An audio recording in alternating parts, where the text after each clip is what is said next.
What if we asked Valve if we could run Flashpoint as an EU RMR? They'd never do that.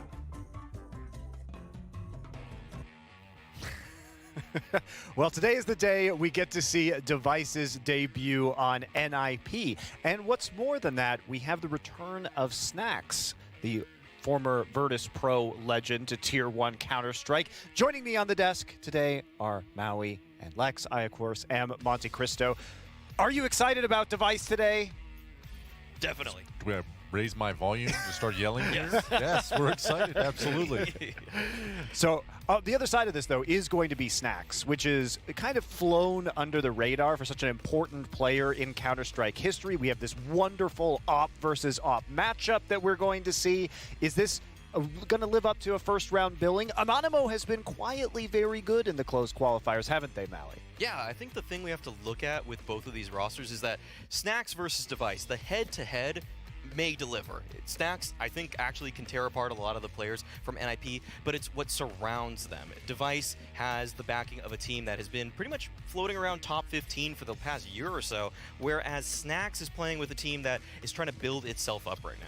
Yeah, there are some bright spots, though, on that Anonymo roster, which we'll get into. Namely, Innocent is going to be very interesting because he's been a player alongside Mihu, has been kind of billed as an upcomer within the Polish scene, but hasn't been necessarily on a team that can elevate their individual performance. So we will be taking a look at him later. However, of course, with Device, what is he bringing to this NIP roster? Obviously a wealth of experience, a championship mentality, but as an opper, how does he slot into this lineup that, as you say, was already floating around that top 15? One of the biggest problems with NIP was before bringing in Device was that Knock was, in my opinion, way too passive. There were times when his entry stats were kind of inexcusable for a Tier 1 opper.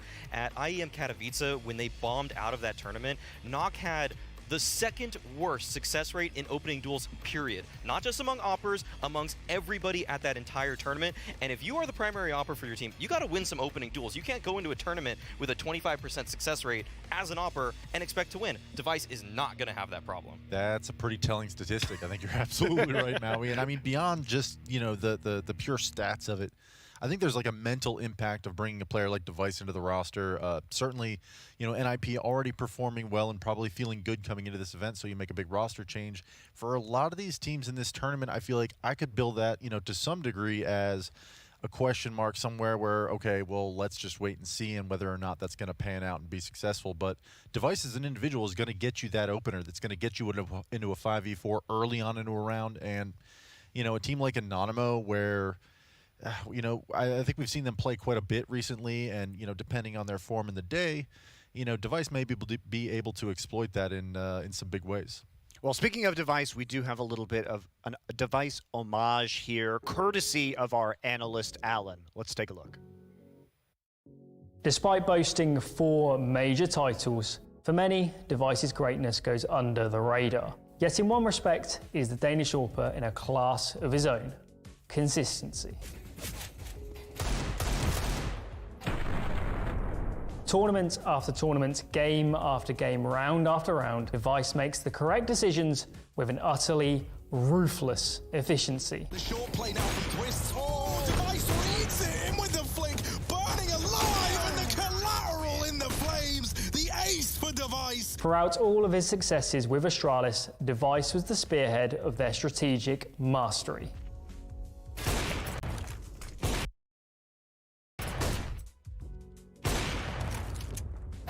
The Danes' fundamentals are unparalleled in our scene, and for that reason alone, Device has to be regarded as one of the greatest.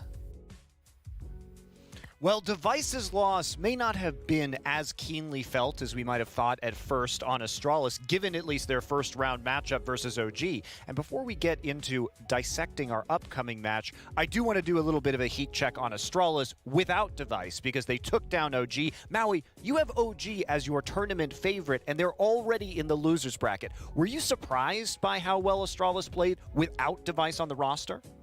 Yeah, definitely. I thought OG was going to be taking that match. That being said, Astralis, I mean, they've had Bubsky watching him for quite a while now, so it looks like he's actually learned a thing or two, because the way that he slotted into their system was really impressive, and all in all, I think that Dupree is doing a solid job opping right now.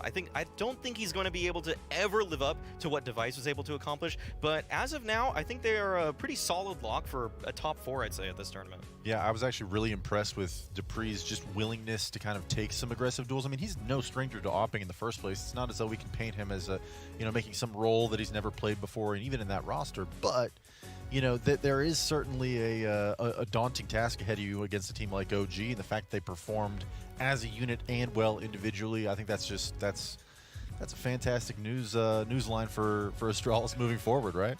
Well, Astralis looking to defend their reigning major championship right now. It has been a couple of years due to the fact that we did not have any majors last year, and we will not have one until November of this year, but certainly a strong start. That said, let's talk about this matchup in particular. NIP is the first team that we are going to take a look at, and we've talked about that Device move, and we will talk about it just a little bit more, but there's been another new player added to this roster. So what does it mean to have these 2 roster changes with ZTR now coming in, Maui? I think ZTR, for me especially, I was surprised that he performed even decently in his opener, actually. The first game that he played under the NIP banner was against Device, actually, against Astralis at Blast, and they took him down. So he popped off. Yeah, he looked good, actually, in that one. That being said, it's been a sea of red for ZTR since then. He has had some pretty poor ratings, and it's actually been made public that there were a couple of maps, Overpass being one of them, that ZTR was actually calling for the NIP side, but now Hampus has taken back over those duties.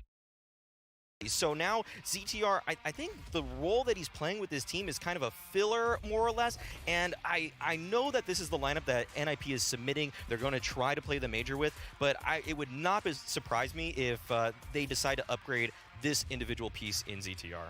Yeah, and I think, I watched this Allen interview, I think that got posted this morning, right now. We were both watching it together, and for me, I think he had touched on, Hampus being able to IGL on a few of the maps and maybe not being comfortable doing that from the positions that he was playing on like Nuke Inner, for example. And I think that's just one of those, as you give time to a roster to kind of figure itself out and, build towards a greater playbook, he'll have a role in that, and definitely I think the addition of Device, certainly you're going to look to him for some of those examples to look towards. But yeah, I mean, struggling individually is always going to, throw some question marks into your future. Do you guys see Device potentially playing a different role on this NIP team? Do you see him having to shift up his style at all in order to fit with this roster? I know it's a bit of an unfair question because we literally have not seen them play yet. Or do you think it's going to be the other way around, where NIP is trying to mold themselves around the legendary skills of Device? Back to referencing the interview that ZTR did with Allen that Lex was talking about, ZTR said that they're not really playing for Device at this point. That being said, I do imagine that he's not going to just take Nock's spots and play them exactly like Nock was going to play them, because what would be the point in doing a roster shift if you're not going to give Device a little bit of freedom? So I expect that Device is going to be a lot more proactive. He's going to take much more initiative, but even in the early interviews and early kind of content pieces that NIP were putting out as soon as Device entered their camp, he wanted to learn from them, and he wanted them to learn from him as well. He wanted to be an exchange. He's not going to just give everything to them, and he doesn't want to just take what they have too. So hopefully they put together the best possible product here. And I think one of the advantages of having Device on your roster is that's an opper and a player that is so introspective. He's going to look at all of his own performances and see what he's doing right and wrong in practice. And beyond that, like I said, you have so much source material for Anonymo. You can go back and look at, okay, this is what they like to do. Here's where they're exposed. These are the fights that I'm going to want to take and where I have high percentage of winning these duels. And I think that is just one of those things where Device is going to find your weaknesses and exploit it, and that's why his stat lines are always so high.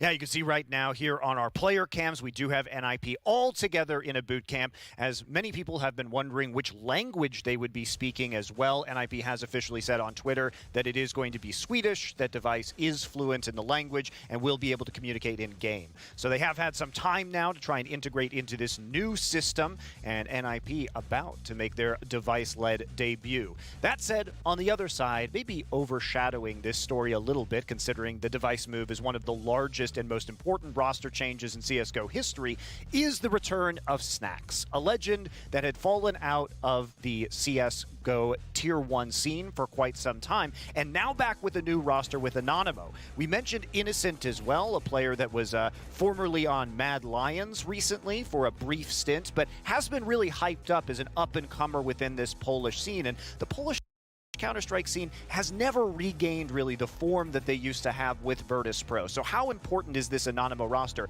and what are the real bright spots that you see on it? I'm really liking the way that they're infusing their different their strengths, because actually in an interview that Freya conducted with Innocent, he talked about how some of the younger players may be a little bit more aggressive, and then Innocent is kind of more on the same wavelength with Snax, and it's just kind of these two camps that are coming together. They're becoming a hybrid of both of their visions, and it's been effective so far. They qualified for this tournament. They're looking like probably the best team in Poland right now, so they're actually rising above their region at this point. And I think that right now for Anonymo, they are pretty realistic about their objectives and their goals. And I think Lex, I mean, we both kind of saw some of the things that Innocent was saying, so I mean, yeah, I mean, one of the bright spots that I think you could say about their mixed performance as a result, you know, you can have good days and bad days if you look through Anonymo's history, and you can definitely see, okay, they've maybe managed some upsets, but maybe some disappointing results against the lesser tier opponents. However, I mean, just Innocent's attitude towards it seemed to be, listen, we're all five. Something that even he was almost surprised by was the fact that everyone was on the same wavelength with, hey, okay, yes, these are unfortunate results, and we want to be better than this. We want to be performing at a higher level, but, you know, if you're taking every single one of those losses, those tough rounds that, you know, maybe easy to kind of just pass over and try and forget about.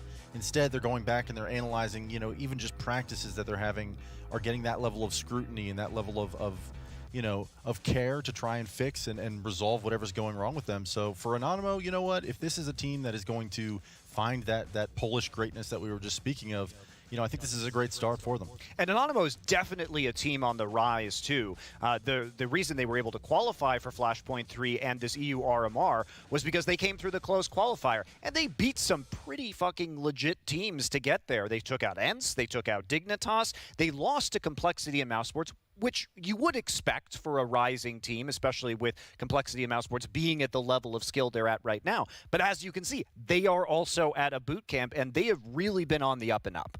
Yeah, that wall art was pretty cool. So yeah. Innocent also said in the interview with Freya that he's hoping that by the time this tournament starts, that they'll all have 120 hours in the past 2 weeks. And anytime I've ever seen a team with 100+ hours on their Steam profiles in the past 2 weeks, they win the tournament they're playing at. Like that is some serious grinding. And like if they actually committed to that and they held themselves accountable and they reached those kinds of numbers, then this is a team that can actually feasibly upset just about anybody. yeah, and considering we just have, I mean, we can highlight those roster additions over and over again for NIP, and that is just one of those things where it's always going to be a question mark, especially for us as analysts, whether or not they can get it done. All right, we've got to get into our map veto. I know everyone is excited to see this opping matchup between two legends of Counter-Strike, so we'll see where the picks and bans go here. And let's take a look. So, first ban coming in, Vertigo from NIP. Surprised, Maui? Nah, this is just their perma veto. NIP also, I mean, that's the map that they've always taken out. Maybe they changed something with Device, not the case here. On the other side, Anonymo, they should be banning out Dust 2, as they are here. That's just also their perma veto. And now the pick is where this gets a little bit interesting, but NIP are going with Overpass, a historically good Device map. Yeah, and this is already a standout pick for me. I mean, Device performing statistically pretty darn well in Overpass on his past roster of Astralis, but the ban of Vertigo from NIP, that is spelling a little bit of trouble, I think, for Anonymo, considering that's their highest win rate map so far for throughout that last qualifier. Yeah, that's a map they really leaned on, and so at this point you'd think they probably want to go with Nuke. That's another map that they've really liked. It seems like if they can't get Vertigo, they do like that Nuke, and they will in fact pick that out. Once again, though, that's a map that Device really likes. He's always been really strong on that one too. Hey, I mean, Double Pony came in with that pocket pick of Nuke, being able to counter-strat their opponents and had their playbook already developed for this opener, and I wonder if Anonymo is going to bring that same flavor. Yeah, and going to the decider here, it looks like NIP will actually ban out Train. I'm a little surprised at that because now you're leaving in Mirage, and I think that Anonymo may want to end it there because Device, he has not played Mirage in 2 years in a competitive match. So I'm actually really excited if it does go to Mirage. I think NIP is really favored, but okay, we might actually see Device's first Mirage game in 2 years, if it goes the distance here. I mean, that just may have come back on the back of timing, considering the ancient announcement had come out. You know, Device had been newly in a to the roster where, you know, NIP was probably pretty comfortable on that map. Device is, I think that's his highest, where, you know, NIP was probably pretty comfortable on that map. Device is, I think that's his highest map statistically speaking, is Train. So the fact that they're banning it now probably means that they haven't touched it in weeks anyway, and since the addition, that's means we're going down to Mirage. It's a big deal. Well, also, I mean, if you're coming in and you're bringing 2 newer players into your roster, do you really want to spend all that time working on Train when you know it's going bye-bye really soon? I mean, I'd be surprised if we saw a lot of Train here, unless it's coming in from a team that really felt comfortable on it already, because training it up, as it were, is not is not very effective right now when you know it's going away. So let's take a look at the featured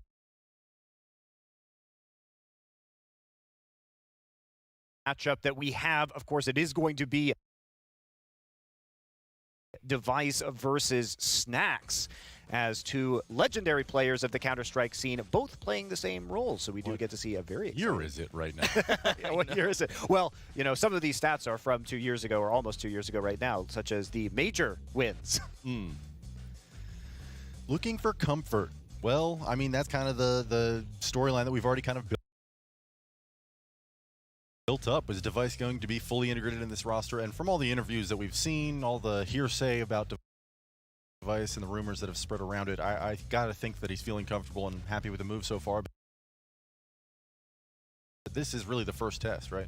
Yeah, this is going to be really interesting, and I like the contrast in styles between both of these guys. I'm sure they're going to be giving a lot of input to both of their rosters, and for Device, you know, he's that steady hand, he's that guy that's going to just find that one pick, rotate off, make things really confusing for the opponents, but Snacks in the micro is one of the most just enigmatic players ever. I mean, I think before Stewie kind of took the name of Smoke Criminal, I was willing... Flash. Yeah, I mean, I was willing to give that name to Snacks. I thought Snacks was the Smoke Criminal throughout the beginning of Counter-Strike. My goodness, this actually made me feel so old the other day. We were in the middle of team practice, and I called it a Snacks Flash, just offhandedly, and one of my younger teammates was like, Snacks Flash? Oh my God. Who? Is that food? These Zoomers don't even know history.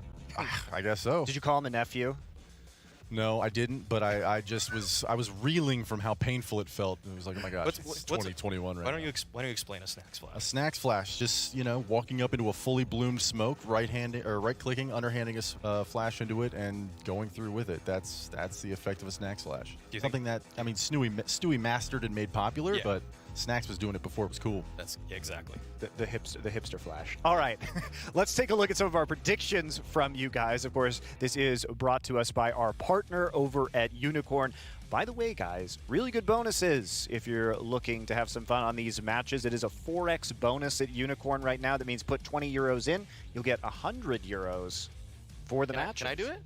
No. Oh, okay. But if you are 18 or older or of legal betting age in your country of residence, you too can get the 4x bonus. Oh, it's because I'm 16. Yeah, it's because you're 16, Maui. That's why. That's why. So let's start with our casters over on the desk. Now we're going to see what you guys have, as Semler and Bardolph are joining us here to discuss your picks. Are you going for Anonymo, the dark horse? You love the dark horses, Bardolph. I do, but how can you not pick Ninjas in Pyjamas? I've definitely gone for them on this one. I was considering less. I think the second game, actually, just briefly, could be a little spicy, but I decided not to go too crazy with the gamble. So I put 750 on Ninjas in Pyjamas here, which isn't a guarantee. There could be an upset here for sure. There's a lot of, especially with Mirage as a third map, I think there's a lot of interesting things at play, but I went for NIP. Yeah, like the mad scientist that's down in the corner here. I mean, I swear, guys, my head has been staged for a year and a half. We could find some new pictures, but I went with NIP, 500, you know, straight up. I think FPX, I put 500 on FPX as well, just because yeah, sure, you're going to get 4-1 or whatever returns on Anonymo, but the odds of Anonymo actually beating Nip are pretty slim, so I think I'd just be like throwing it away. So 500 on each. No faith in snacks? Playing it safe. Especially seeing the veto now. Although this is interesting when it comes to the veto. I mean, Mao, you brought that point up about Device being comfortable on Overpass, but I mean, as a team, at the beginning of the year, we thought, oh, wow, Overpass, really good. ZTR, you know, comfort pick, all that. But recently, they haven't been performing super hot on the map. So it actually had me a little worried looking at the veto going into this match, wondering, like, where were NIP going to go? Because they don't necessarily have, like, a real clear home map that they can go to. And Lex brought up Vertigo getting banned. I mean, that just kind of sucks for Anonymo when your best map is just your opponent's auto veto. It's like, well, you know, screw us, I guess. Well, and we're going to get your guys' prediction too. As they were mentioning, our casters, we are back on our bullshit of adding numbers. So the game is... what are you doing cursing on broadcast, Monty? What are you, a child? Twice now. Act like an adult. Stop it. Oh, really? Stop it. Stop. He's getting mad. I am. Standards. Look, you somewhere. Standards. Whoa. Broadcast standard. Oh, see, there you go. There you go. Maui is a child. He's not the size of a child. Let's go. So There it is. We are back on our bullshit, as it were. So we are going to be doing unicorn points this time. That means everyone gets 1,000 points per day, splitting them between the two matches. 250 is the minimum you could put on a match, and those will be modified by unicorn's odds. We are not playing to win. We are playing not to lose, where we will be doling out a punishment, which will be delightful. Which will be. I'm already scheming. Maui's super excited to do I'm punishment. afraid. I'm worried. Meowie snake. Oh, yo, Lord. Lord help me. Just a teaser. Anyway, let's get into it with you guys. Who are you picking to win Maui, and how many points are you putting on this one? I put 700 on NIP here. I think it's a pretty safe bet to go with them. I think everybody's explained the points. We've explained the points. That's what we do on the desk. But yeah, I think NIP is a pretty surefire pick here.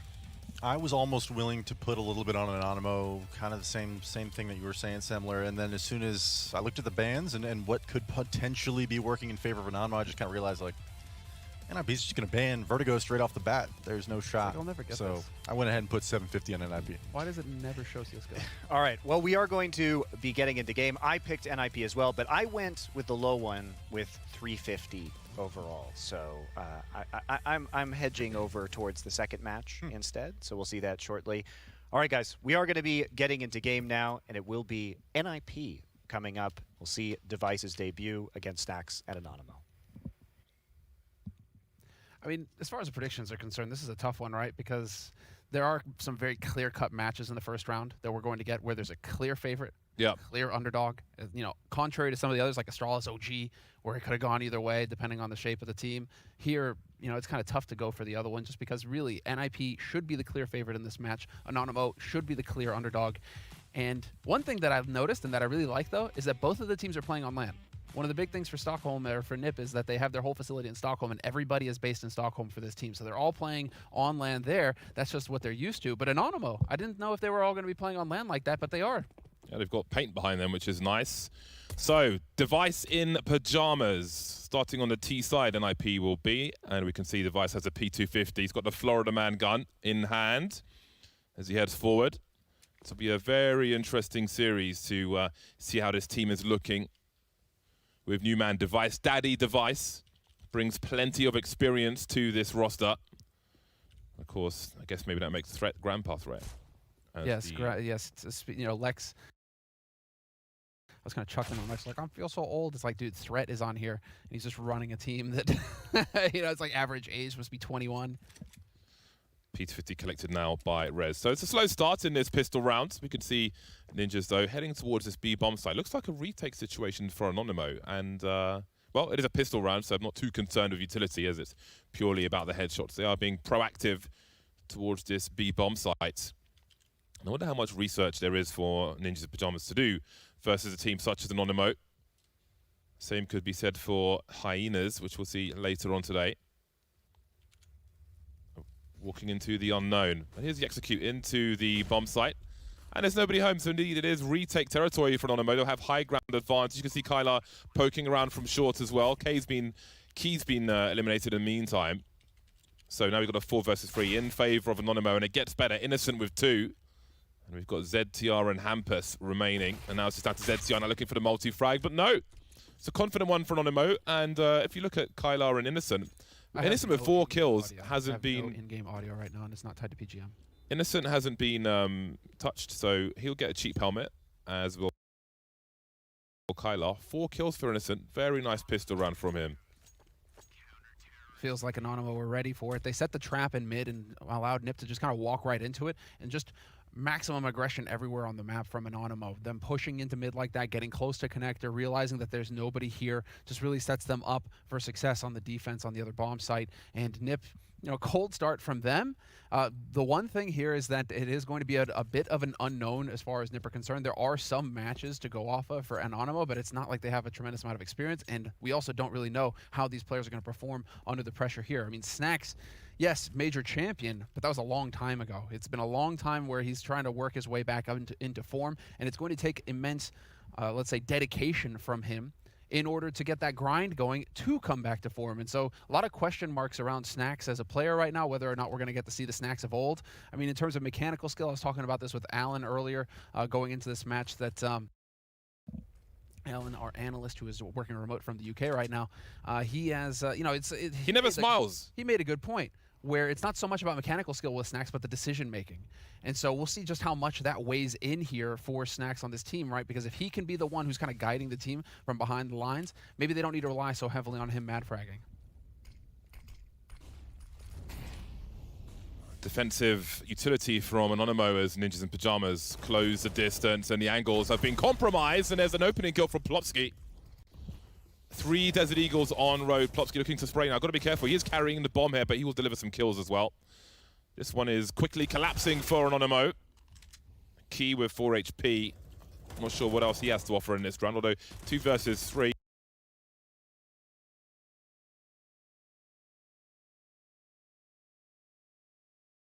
Never mind, that will take the rest of the game away. 1 versus 3. I think he's done all that he can do. No.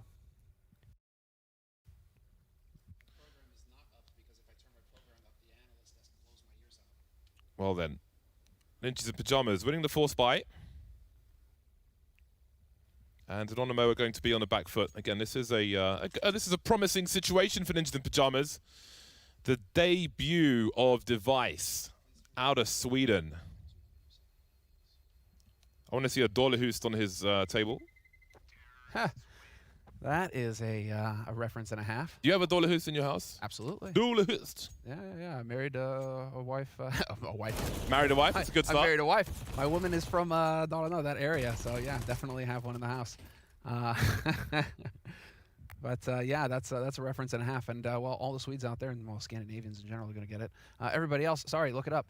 But it is going to be a tight situation now. Nip able to fight back into it with a clean strategy. So going from aggression from Anonymo and the pistol, really trying to take that map presence. This time around, it feels like Nip had a lot more room to work with, and they just had a strategy that they knew that they wanted to go to and had all the room to execute it. So if that's the case, then you know, NIP, if you give them that kind of room to maneuver with on the T side of Overpass, you know, they're going to be ready. They're going to be prepared. One thing that is really worth noting, though, going into this match, and that is that NIP, they are one of those teams that can rely on threat as an IGL. Now, ZTR, again, Alan, what a god. He did an interview with ZTR recently going into this match, trying to get a feel for how NIP were going to play and, you know, in terms of like how much threat is going to have a say in things. And, well, it sounds like NIP are trying to limit, you know, the involvement from him, but they are still used to hearing him in, you know, in between rounds, right? They're used to hearing him in the downtime. That's not going to be possible here. They're not going to be able to have him adding to the conversation live like that anymore. And so very curious to see how Hampus, as the new IGL, well, as the full IGL, handles that when he can't have his coach, you know, there to help out with the calls on the regular like we've had in the online era for the past year and a half. You see Device seems to be in very good spirits. Nice to see gamers with some natural light as well. There is the man Snacks. That is history personified. Be great to see some of these players rise again. So there's going to be a brief server change, so we will have a slight delay here, such is the nature of internet games on occasion. But again, great spirits with the new look Ninjas in Pyjamas. Oh, they're not in their usual spot, though. This isn't their usual room. This is actually out in the main area. Usually they have a room that's a bit more sealed off from the rest of the facility. really sick facility that they've got going. Actually, it just looks better and better every day. Shout out to Kentucky for making that happen. But it looks like the players are actually playing out in the open, so curious about that. And, well, as far as Anonymo are concerned, it looks like, what, an apartment? Got an apartment room going? See that chair behind ZTR? I really want to sit in that. Which one? This here. That's Rez. Oh, the names are the wrong way around. Far off. Yeah. I didn't think it was, but I'm just like, I'm believing in the. I was trying to look behind ZTR, and I'm like, I'm not seeing. There's a sofa. Yeah. You want the little poof chair? Okay. I just want to sit in it. I'm just curious. I just want to. The thing is, right, when you're massive, Semler, you're also massive, right? Yeah.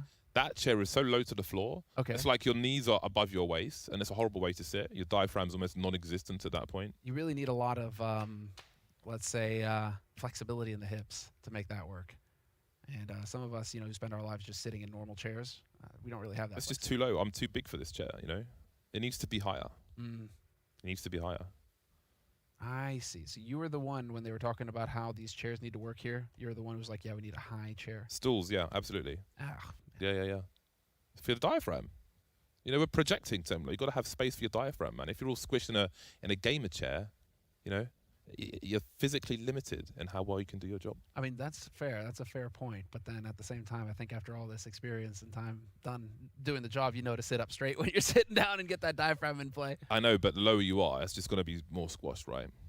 If the chair is low to the ground, can someone draw humans sitting in low chairs for Semler? Let's get the tweets going. MS Paint preferred. And we can have a diaphragm analysis. So the players are back on the server now. We should be into things fairly promptly. We can see more serious faces on the Anonymo side. And I feel like it's likely to be the uphill struggle in that regard on that side of things here. But I know there were some comments about ninjas in pajamas and device fitting in pretty nicely, pretty quickly. And I'm interested to see how that plays out. Looks like the game has resumed. So we can move into the game now. Oh, it's just a test. They're just making sure everything's fine. We're just testing out these here Faceit servers. But hopefully they will come through and we can get going here fairly soon. And this is just a quick test. So, yeah, the players are just messing around real quick just to see if we're going to get squared away here. I mean, I was really curious about this overpass pick coming in from NIP. Because, again, they had that phase at the beginning of the year, Blast, et cetera, where it looked like, okay, this can be their home map. This is the place to be. And yet, recently, they've experienced losses to teams like Complexity and Havu. While they beat Complexity close 30 rounds, and we've seen how spotty Complexity can be right now in terms of performance, but they lost to Havu, which, hasn't quite made that break into the Tier 1 space. And so, they are vulnerable is the point to make here going into it, that NIP, they've probably put a bit of prep into this map. They've probably, really tried to focus on it, trying to make it a home map, but they haven't quite made it there yet. And so really going to be excited to see how this first half pans out here for NIP on the T side, because that Threat is an in-game leader or a coaching in-game leader, who's going to really try and set the first few rounds in the half. I.e., you lose the pistol, this is what we're going to do. We win the pistol, this is what we're going to do. First buy round, this is the strat. Really trying to map out at least the first few rounds of the half before it starts to get chaotic. So NIP are going to have a game plan in mind going into this, and it's a question of whether or not Anonymo can adapt on the fly. Yeah, I'm interested. I think it's very easy to focus entirely on ninjas in pajamas, of course, like the one of the biggest news stories in history. But speaking of history, of course, the likes of Snax and Innocent as well to a lesser extent. But Innocent has been around since 2013, dude. Like, yeah. He has been there from day one in CS:GO. It's actually crazy. I was just looking at his history today, like ESC back in the day, like teams that we haven't heard of in a long time. But Innocent has been here just quietly grinding away. Yeah, I think they've got plenty of young talent in the squad as well. So it's curious to see. I'm excited to see what is coming out of Poland at the moment. One of my favorite cuisines. Feels like quite a bit of time, because there was obviously the Virtus Pro roster, Pasha, Neo, right, the Golden Five, morphed into the Snax Bialy roster. But then after that, when that roster kind of came apart, we weren't really left with a team from Poland to really compete with the rest, were we? It was individuals that were kind of showing up here and there, but not really the team. Neo took a crack at it. He was on FaZe for a bit, right? So we were still seeing him a little bit, but not really any major force after those players. Yeah. Taz is still kicking about, but... him and Neo, right? They're still on that team. Yeah. Oh, no. what's it off the top of my head? I can't remember. But we're just not seeing them yet at the upper echelons of Counter-Strike. It'd be really cool to get them back. You know, Forest has been consistent over a hell of a long time, so there's no reason why some other players could also be. So I hope they can figure it out. But at the same time, you need to see the young blood coming through, and we will be seeing that shortly. We'll get an update soon on if we are ready to go here. Not quite there yet, it seems. Yeah, Innocent on your screen now. I mean, he has been doing work. Innocent is, I mean, he's the kind of guy who can be there. He's got a 1.0 rating, so I mean, like, it's not like he is truly struggling or lagging behind right now as far as the team is concerned. But he's not necessarily who we're going to be looking at least in terms of the stats game. You know, who's really been stepping up recently for Anonymo. You know, you're looking at Key. That's the main head-to-head matchup that seems to pop up when you look at these two players here. You know, Key is going to be the one that's in there. You know, after that, it's like it's kind of back down to the 1.0 rating. So if you're looking for a heavy hitter, it really is Key that we're going to be trying to focus on. And he is one of those guys who's trying to make a name for himself right now. We're going to head to a very brief break while everything is sorted out here. So when we're back, it is going to be straight into things. Round number 3, Anonymo being reset after winning the pistol. So stay tuned. We won't be too far away. See you back here shortly.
child. Now it's showing its ugly face. What can I do?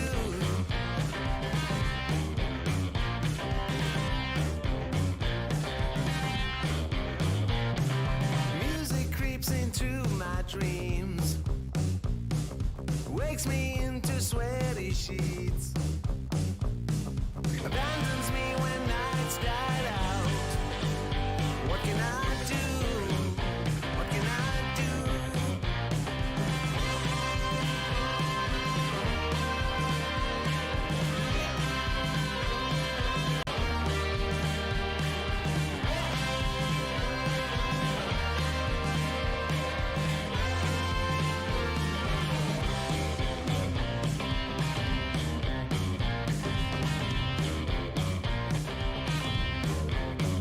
So I better use my legs and run before it is too late to flee. I feel there is no other way. It's what I can do, what I can do. Then I want to be with you, but you know there's music too. Don't let jealousy alert you. Stop this, get right. Stop this, get right.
I got the pleasure of catching up with Innocent from Anonymo, and of course we saw the team forming in the early part of 2021. So can you kind of walk me through the vision of this team and why you picked up certain players, what the kind of goal is with the team going forward? Hello. Yeah, so the goal of creating this team and the whole idea of creating this team was that we never really had like insane talents in Poland. We always, like every Polish team was the same nicknames all over again because we couldn't discover some like super young players that would carry us, let's say, in the games. But then actually Flashpoint helped a lot with discovering Kay and Kyler because they played in Aves and they totally dominated the qualifiers, and then they went to LAN event in LA, I guess. And yeah, that's the moment when they put themselves on the map. We were looking at their demos and statistics and stuff, and I was like, wow, these guys actually know how to play, because we had talents. We had guys who were shooting heads left and right and stuff, but then official games came, and yeah, nothing happened. There was no really like Polish talents in HTV events that were doing anything except these guys. So like when I was benched in Mad Lions, it was like my idea to either try to go international again or actually build something with Snacks and our coach. So yeah, we thought that if that's the moment, we should pick Kay and Kyler and start from the scratch with like some of fresh blood, some experience and stuff. And I think we made it pretty good for now, but there is tons of work ahead. And I think it's we spend a lot of time every day, but we need to do a lot more to unleash the potential in this team. It's gonna be really long time until we are satisfied.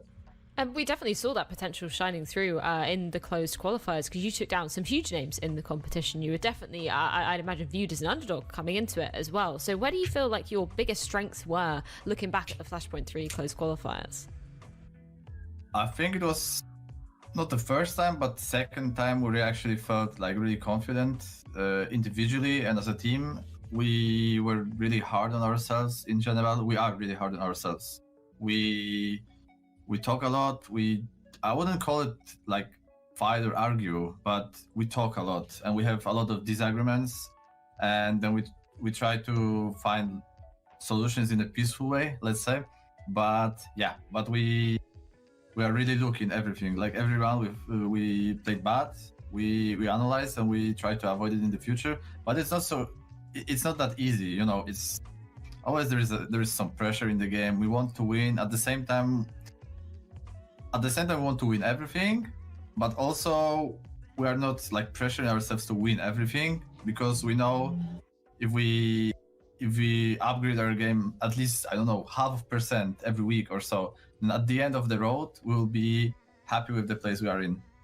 So yeah, we're losing a lot and we're not satisfied by that, but we believe it's in the big picture it will give us points, and by the, I don't know, maybe end of the year or maybe in this Flashpoint season it will pay off, and yeah, we'll be happy. And it sounds like there's a lot of passion behind the team. You're saying, you have a lot of talks together, potential some disagreements coming up, but of course that's where you're learning a lot from, right? So can you kind of talk me through how you balance that as a team? Is there any kind of, is there one central person to the team? So if you're having a disagreement that will, come in and sort of put you on the right track, can you kind of talk me through the team dynamic a little bit? I think we have really different people in terms of character, and we have Kyler, who's really silent. We have Kay, who's like crazy, and I mentioned it in the interview after the games that we call him our like Lil Yekindar, because he's like super crazy player. If he feels it, if he feels blood, then we just tell him, like, he says, I want to go there and, I don't know, frag 3 people, and we say, okay, whatever, just do it. And yeah, and then behind it there is like 3 of us, I would say, maybe even 4 of us. We are kind of the same, like 3 players, me, Menu and Snags, and our coach.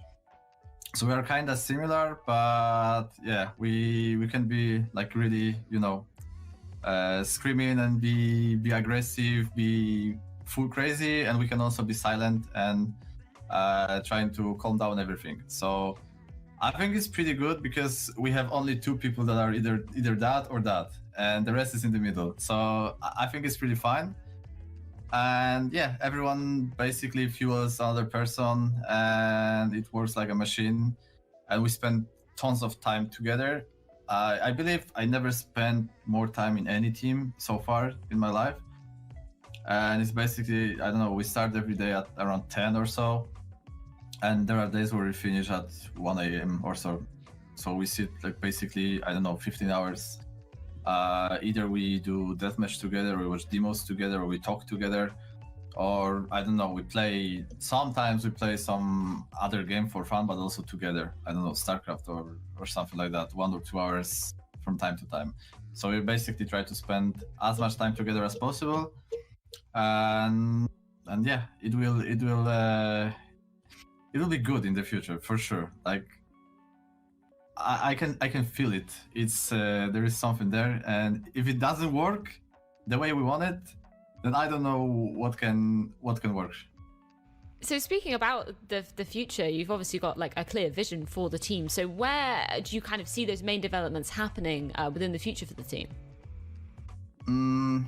We are doing goals for the team like step by step. Our first goal was to qualify for ESL Pro League, which failed, and like the biggest downtime of the team I think came in the playoffs of the league. We had really good results in the group stage, but then yeah, we went in really big slump and we lost everything. And then we had really massive talk, more like yeah, there was a bit of arguing, and then we said, okay, these things needs to end, blah blah blah.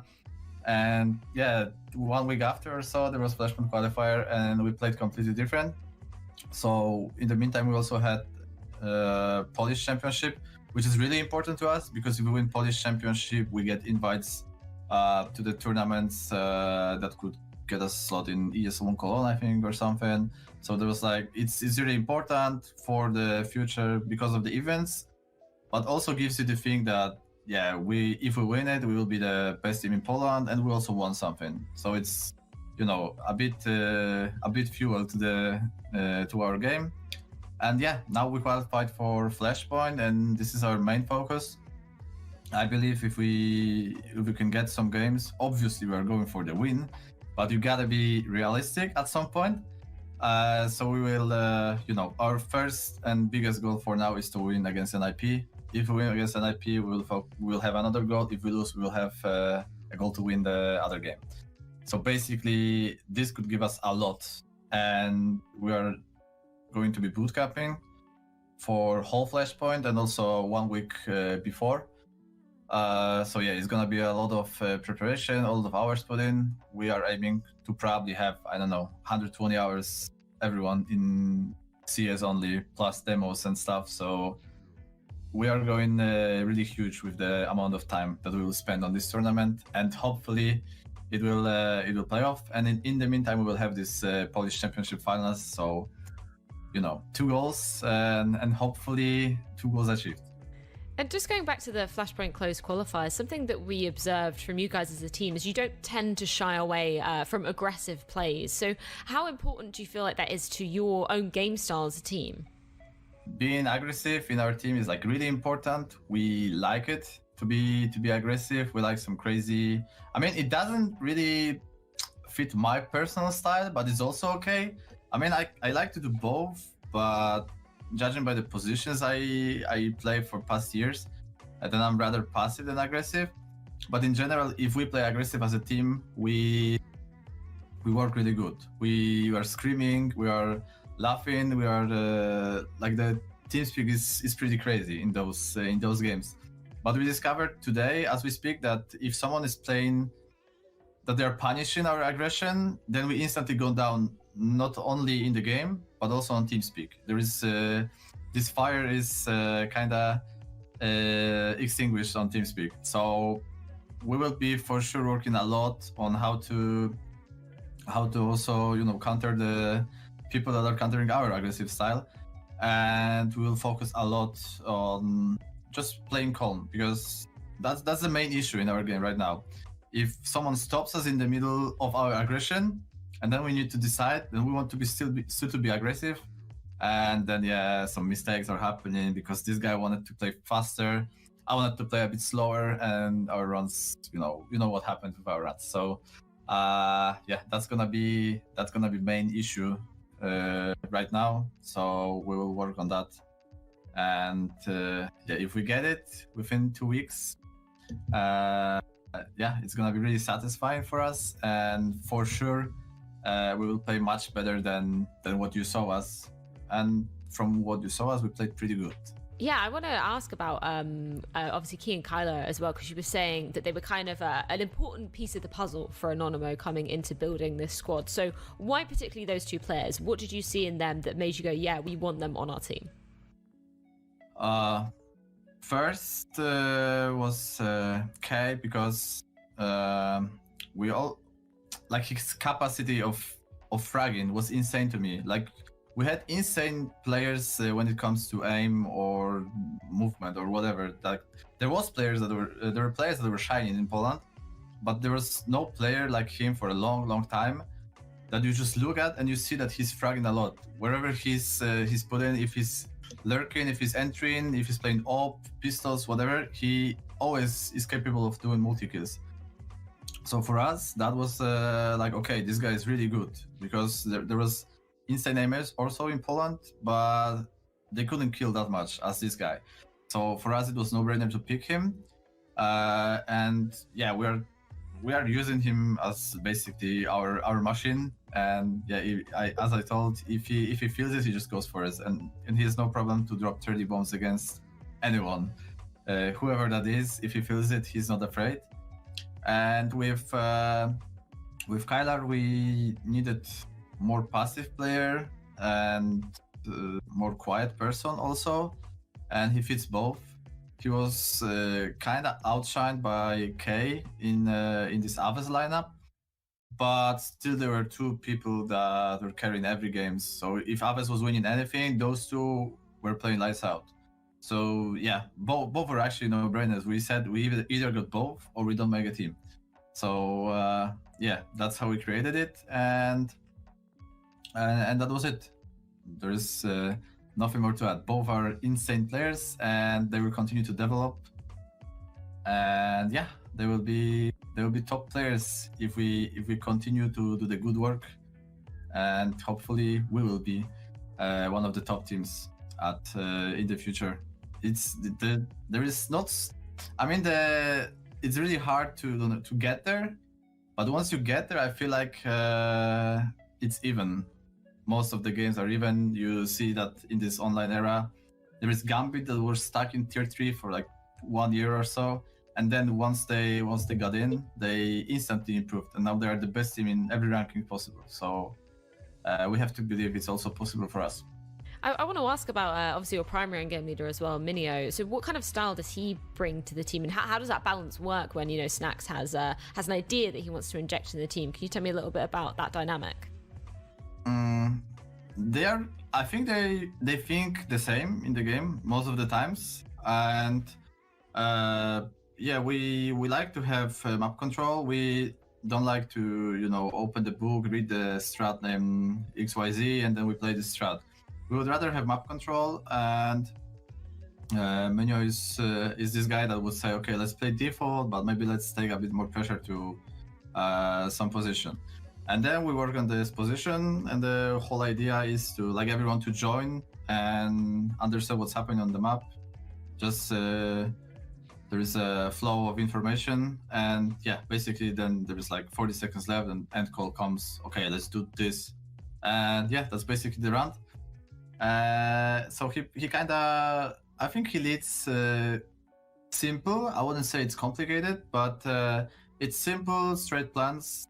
We talk, then we get a final call, and yeah, sometimes Snacks comes with a crazy idea, and that's basically how our game looks right now, and it's really good. I think there was a team in Penta. I think we played pretty similar in that sense. We either went like full strats, or we were just talking with each other, and that's the best way to play it. And yeah, if we had our shots and everyone is confident, that's really, really good for us. Sometimes I'm surprised how great runs we can have when I'm watching the stream or demo and I see this round that we are playing and it looks insane, like fully prepared round with perfect nades, but it was just talking. So when we all feel it, it's really good. Is there a particular team that you guys like take inspiration from at all, or are aspiring to be like in terms of the gameplay or in terms of that team dynamic? For sure, we watched a lot of Gambit, and it's they look similar maybe to what we are playing, but I'm not sure if that's the case. They are insanely structured, and I think maybe it's the fact that they played together for a long time, and there is only Hobbit replacing Supra, I guess, in a couple months ago, and they just do it mechanically. But yeah, their team play is insane. Like, I think it might be, it's probably top 2, top 3 teams in terms of team play. It reminds me of Astralis in the prime. So yeah, Gambit is definitely something to look up to, and we watched a lot of demos on some maps that needed some tweaks. And yeah, for example, Inferno, we had problems. Then we watched Gambit demos and completely new map, and we only watched demos. So definitely a team to get inspiration from, and they are super young as well. So like, I can only imagine what will they do in like 2 or 3 years if they stick together, and these players will also develop, because they barely have any experience and they are doing such things right now. So it's crazy to think where they can go. Now, you mentioned it earlier, obviously your first opponent here at Flashpoint 3 is going to be Ninjas in Pyjamas, and I want to get your take on the recent crazy roster change we've seen, Device coming into the lineup. What did you think? Did it surprise you seeing that? What are you thinking of this roster shakeup? Honestly, I read it. I thought it's a troll, and like, to me it didn't make any sense. But yeah, I think it's right now Device is, in my eyes at least, he's the best player to play CS:GO. Like, I don't really look at this game in the way that people do, that Simple and Zywo are the best players. To me, Device is the best player. He has most MVPs, he won the most events and stuff. He's top 3 player, I would say, for past 5 years or so. So I don't know, maybe he actually thought that there is a time for a change, and he wants to prove some people that he can also be this insane player in different environment, because people always say that, yeah, he wouldn't play like that if he was playing in Navi or something. Like, obviously he wouldn't play the same in Navi, but yeah, he gets a lot of criticism about it, which is I don't really understand. And also we have to look at the point that he wants to stay closer to his home, and that's also needs to be like understood. So yeah, I don't know. To me, the move is crazy, but if he actually makes a NIP like top 1 team or win a major with NIP, it's crazy. He will have some issues with winning maybe the major with NIP, since they're playing us in the first game here. So I don't wish him like a lot of success in the first game. But yeah, I don't know what we can expect, to be honest. It was always super hard to play against Device, but we kind of liked NIP from Prax. So yeah, I don't know what can he give and how he can turn around how NIP is playing. But it's gonna be super hard match for us as well. So, but I hope if we continue to practice and we'll hit our peak, then it's gonna be pretty close game and hopefully won by us. And looking at NIP as a whole, we haven't seen Anonymo, obviously without Device, we haven't seen anybody playing the NIP lineup with Device, but just in terms of in 2021, we haven't seen you guys play up against NIP at all. So how is that affecting your kind of practice and preparations coming into it? How do you feel you're going to be stacking up against them? Their playstyle from practice, at least, they were kind of aggressive. They were doing fast things. They like the fast pace. I don't know how will that work with Device actually, since he he was rather like this passive opper that gets every angle right and makes only good decisions. That's how I see Device. And it doesn't really fit NIP's style that I knew from practice at least. So it will be interesting to see how they match together and what they can get with it. If they will play passive with him or Device will play more aggressive with NIP, like that's stuff that people don't know. We have no idea because we are not practicing against NIP before the game.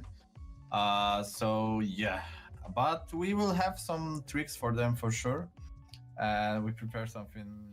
And we are back. Thank you for your patience. If you want to see the rest of that interview, you can find it on the Flashpoint YouTube and many others as well. There's excellent interviews. Credit to Freya for getting so much information out of those players. Maybe she's got a second job in the future as an interrogator. But indeed, it is the third round. If you are just joining us, Anonymo won the pistol. They were reset by Ninjas in Pyjamas with a force buy towards the A bomb site. We find ourselves here. Pistols out for Anonymo.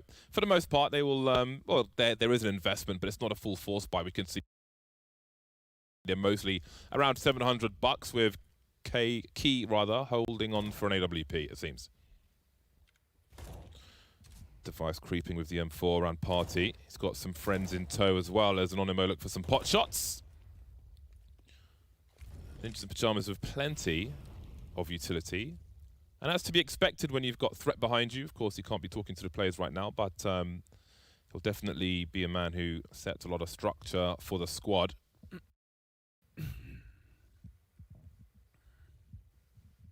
Anonymo being patient as well. Just fishing for some headshots. Innocent will try to get a crossfire on site, but they will be promptly deleted by the ninjas. Need a little bit of that StarCraft micro up here right now.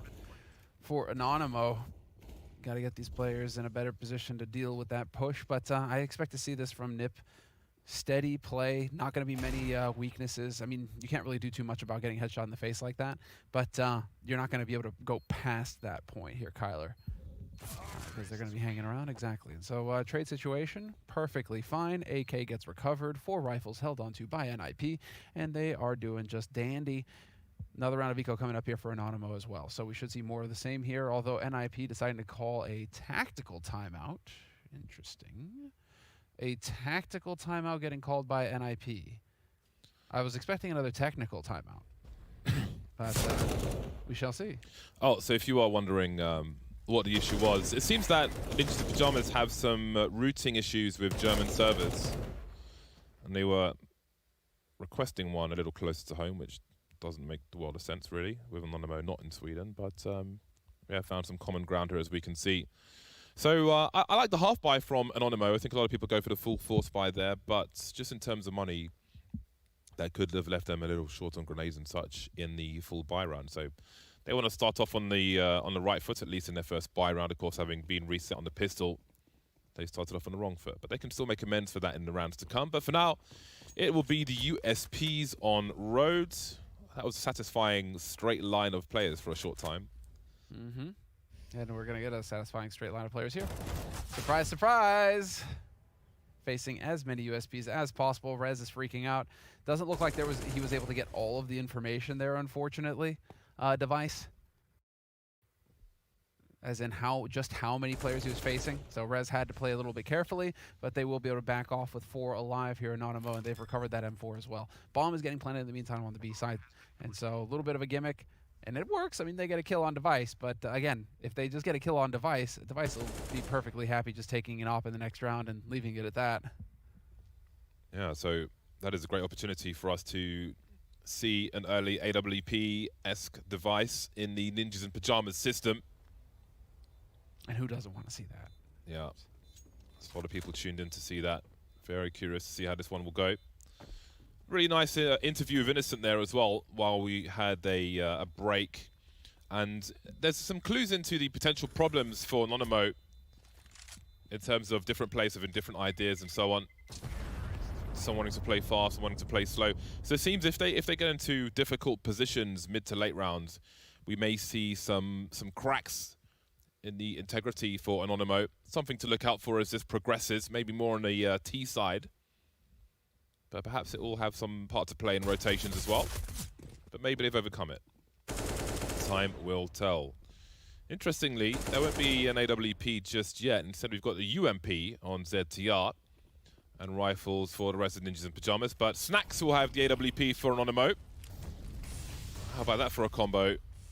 The smokes and the mollies, and Ninjas in Pyjamas have 0 map control immediately towards party. Nil point, nothing whatsoever. So we'll see how Anonymo play around this. Only 2 players towards B, despite this forward position on the A bomb site. Yep, and this is all according to plan.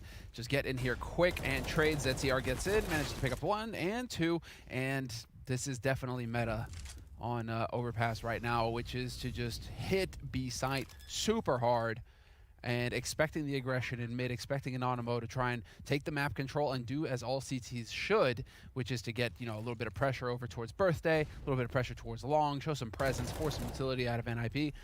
NIP just pull the trigger and go for a very quick take on the B site. Snacks with a nice shot on Hampus, though, could bring this back into things here for Anonymo, 3-on-3 retake. Yeah, they're moving back, though, into Connector, not wanting to give everything up. They did have the fuse kit on Snacks, but he'll fall back as well.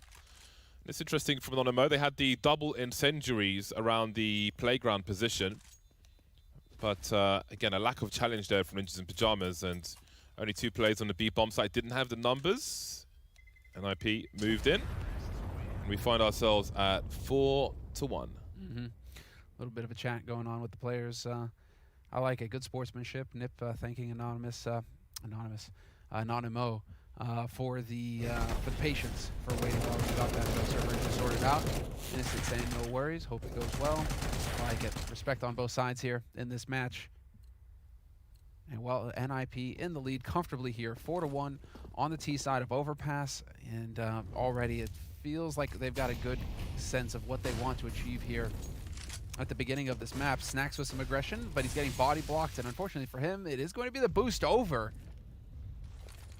But not spotting anybody in Monster. Super passive play from ZTR over towards that side of the map means no targets for Snacks. Yeah, it looks like this default from Anonymo when they've got money, the smoke and the mollies towards this area is something that NIP wants to challenge. Snacks can't be whiffing too many shots like that because it will prove to be very expensive indeed. That was a sitter for him.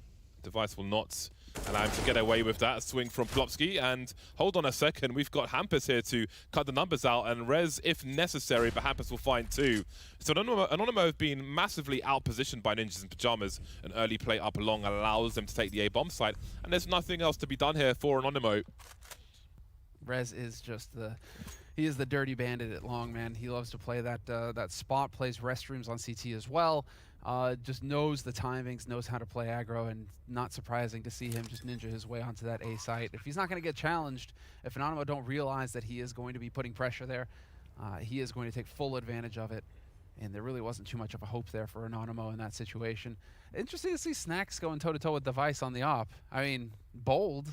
All right, you need to have some bravery there. Well, he should have got the kill there. I mean, you have to, you know, if you give your opponent too much respect, you're going to lose. So he has to play his game, but he's got to land his shots as well, and that was a massive position to lose immediately, having missed that one. Who knows what this round looks like? I mean, NIP still had a strong position towards Long, so there's a reasonable chance they come out on top anyway. Just in that brief round, they look better prepared, but we'll see. Small sample size so far. Now, there are money troubles for Anonymo. Kylar with 34.50 will soon see what they're able to do with their money. Hampus with that second one as well. Again, had res if needed. But again, this is going to be a ropey buy for Anonymo, and they're not going to invest too much. Well, they'll leave some money in the hole, but as we can see, it's the M4, the MP9. If they went for the full investment, it would have been crap. One of the 2 incendiaries missing there, which allows NIP to make their way through that smoke.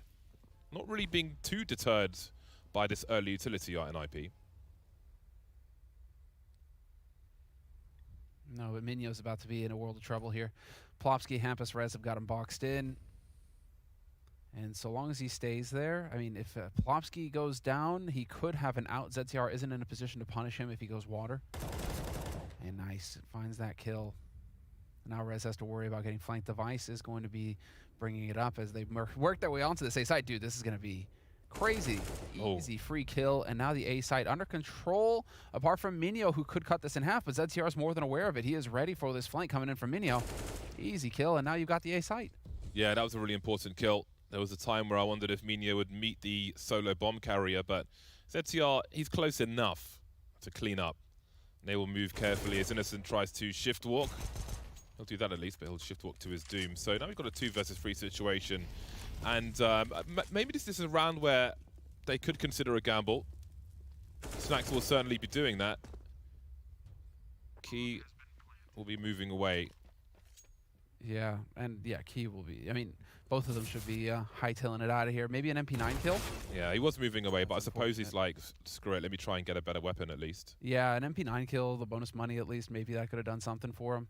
Snacks moving back in here, though, is a bit weird. He doesn't have a kit. There might be one here, but he already gave the sound cues that he was running away, so maybe he's trying to... Because he's just not thinking that it's worthwhile to save the AK for the next round? Maybe he's hiding in plain sight. It's a bit unclear. Is he going to survive here? I suppose he is. Close, a near run thing.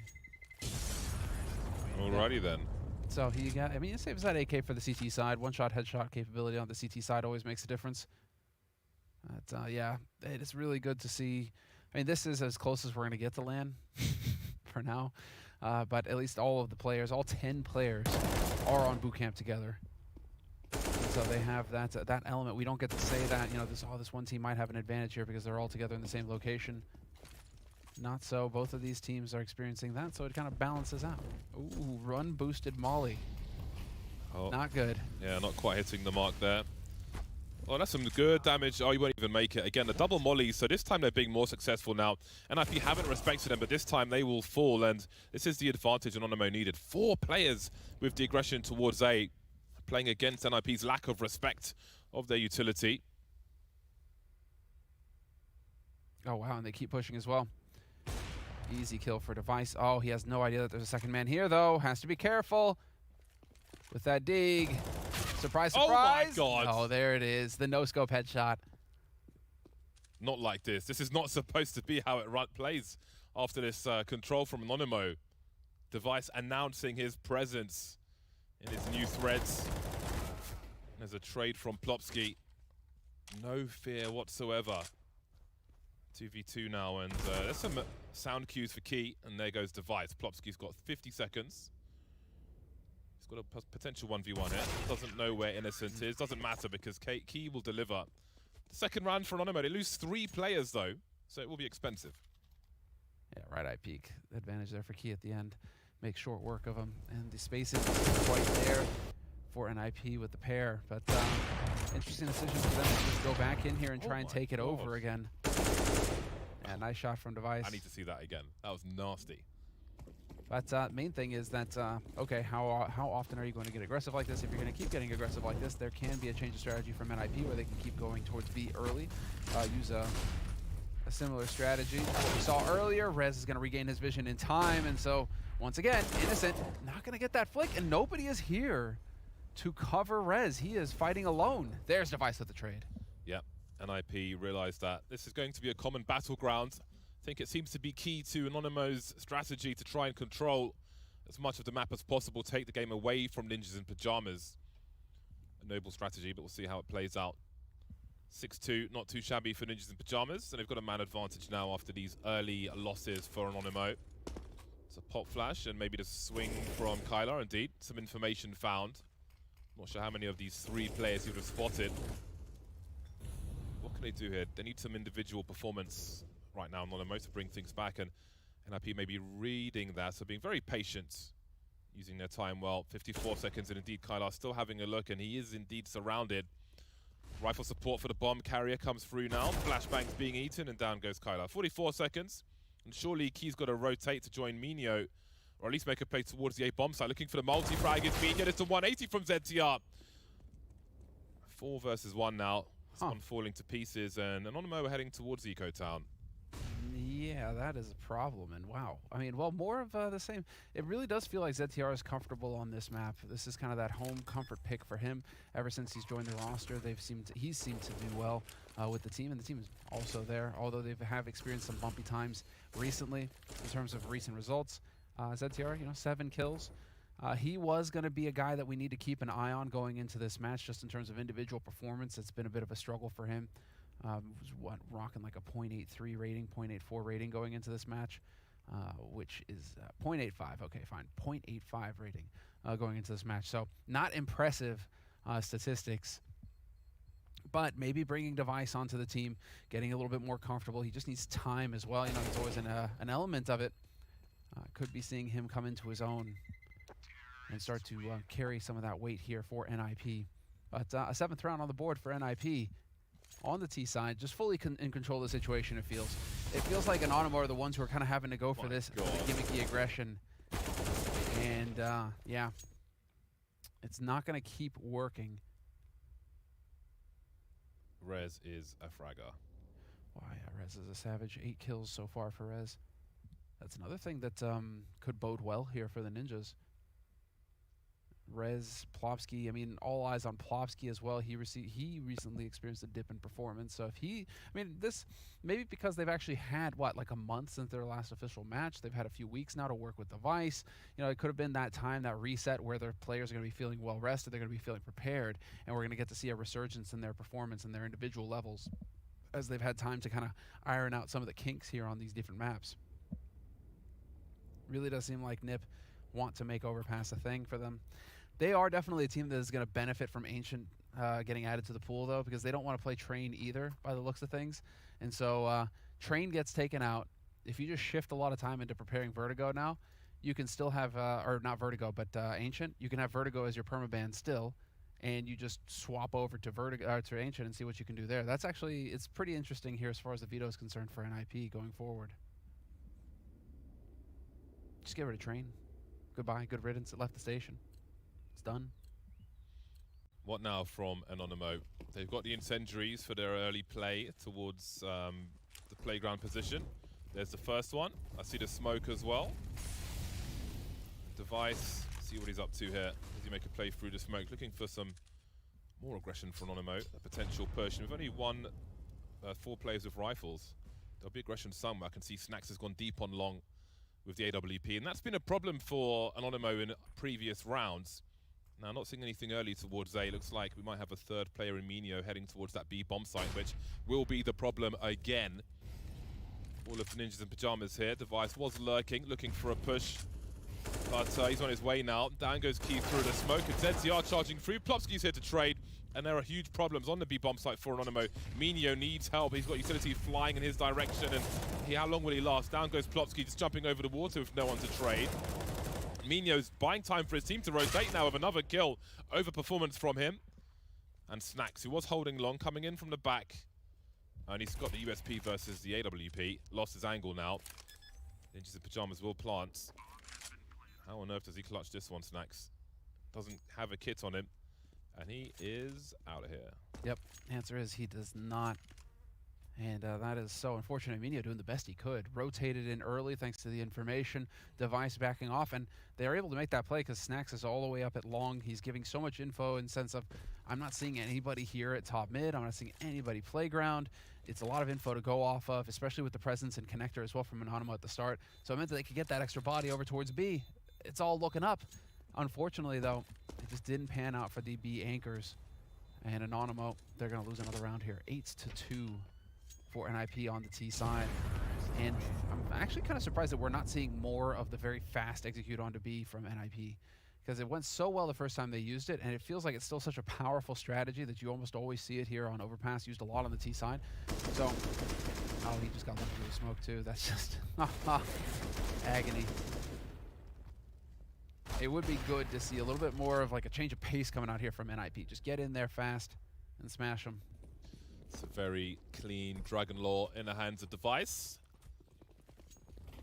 Rumor has it the IBO power sticker on the scope makes it shoot faster. Classic strat. control connector with the smoke. Boost to look into short Bs. Any fast play could easily be caught off. And that's another swing and a miss from Snacks. He's really not hitting the mark, quite literally with this AWP so far on the CT side of Overpass. So maybe he's gone in cold.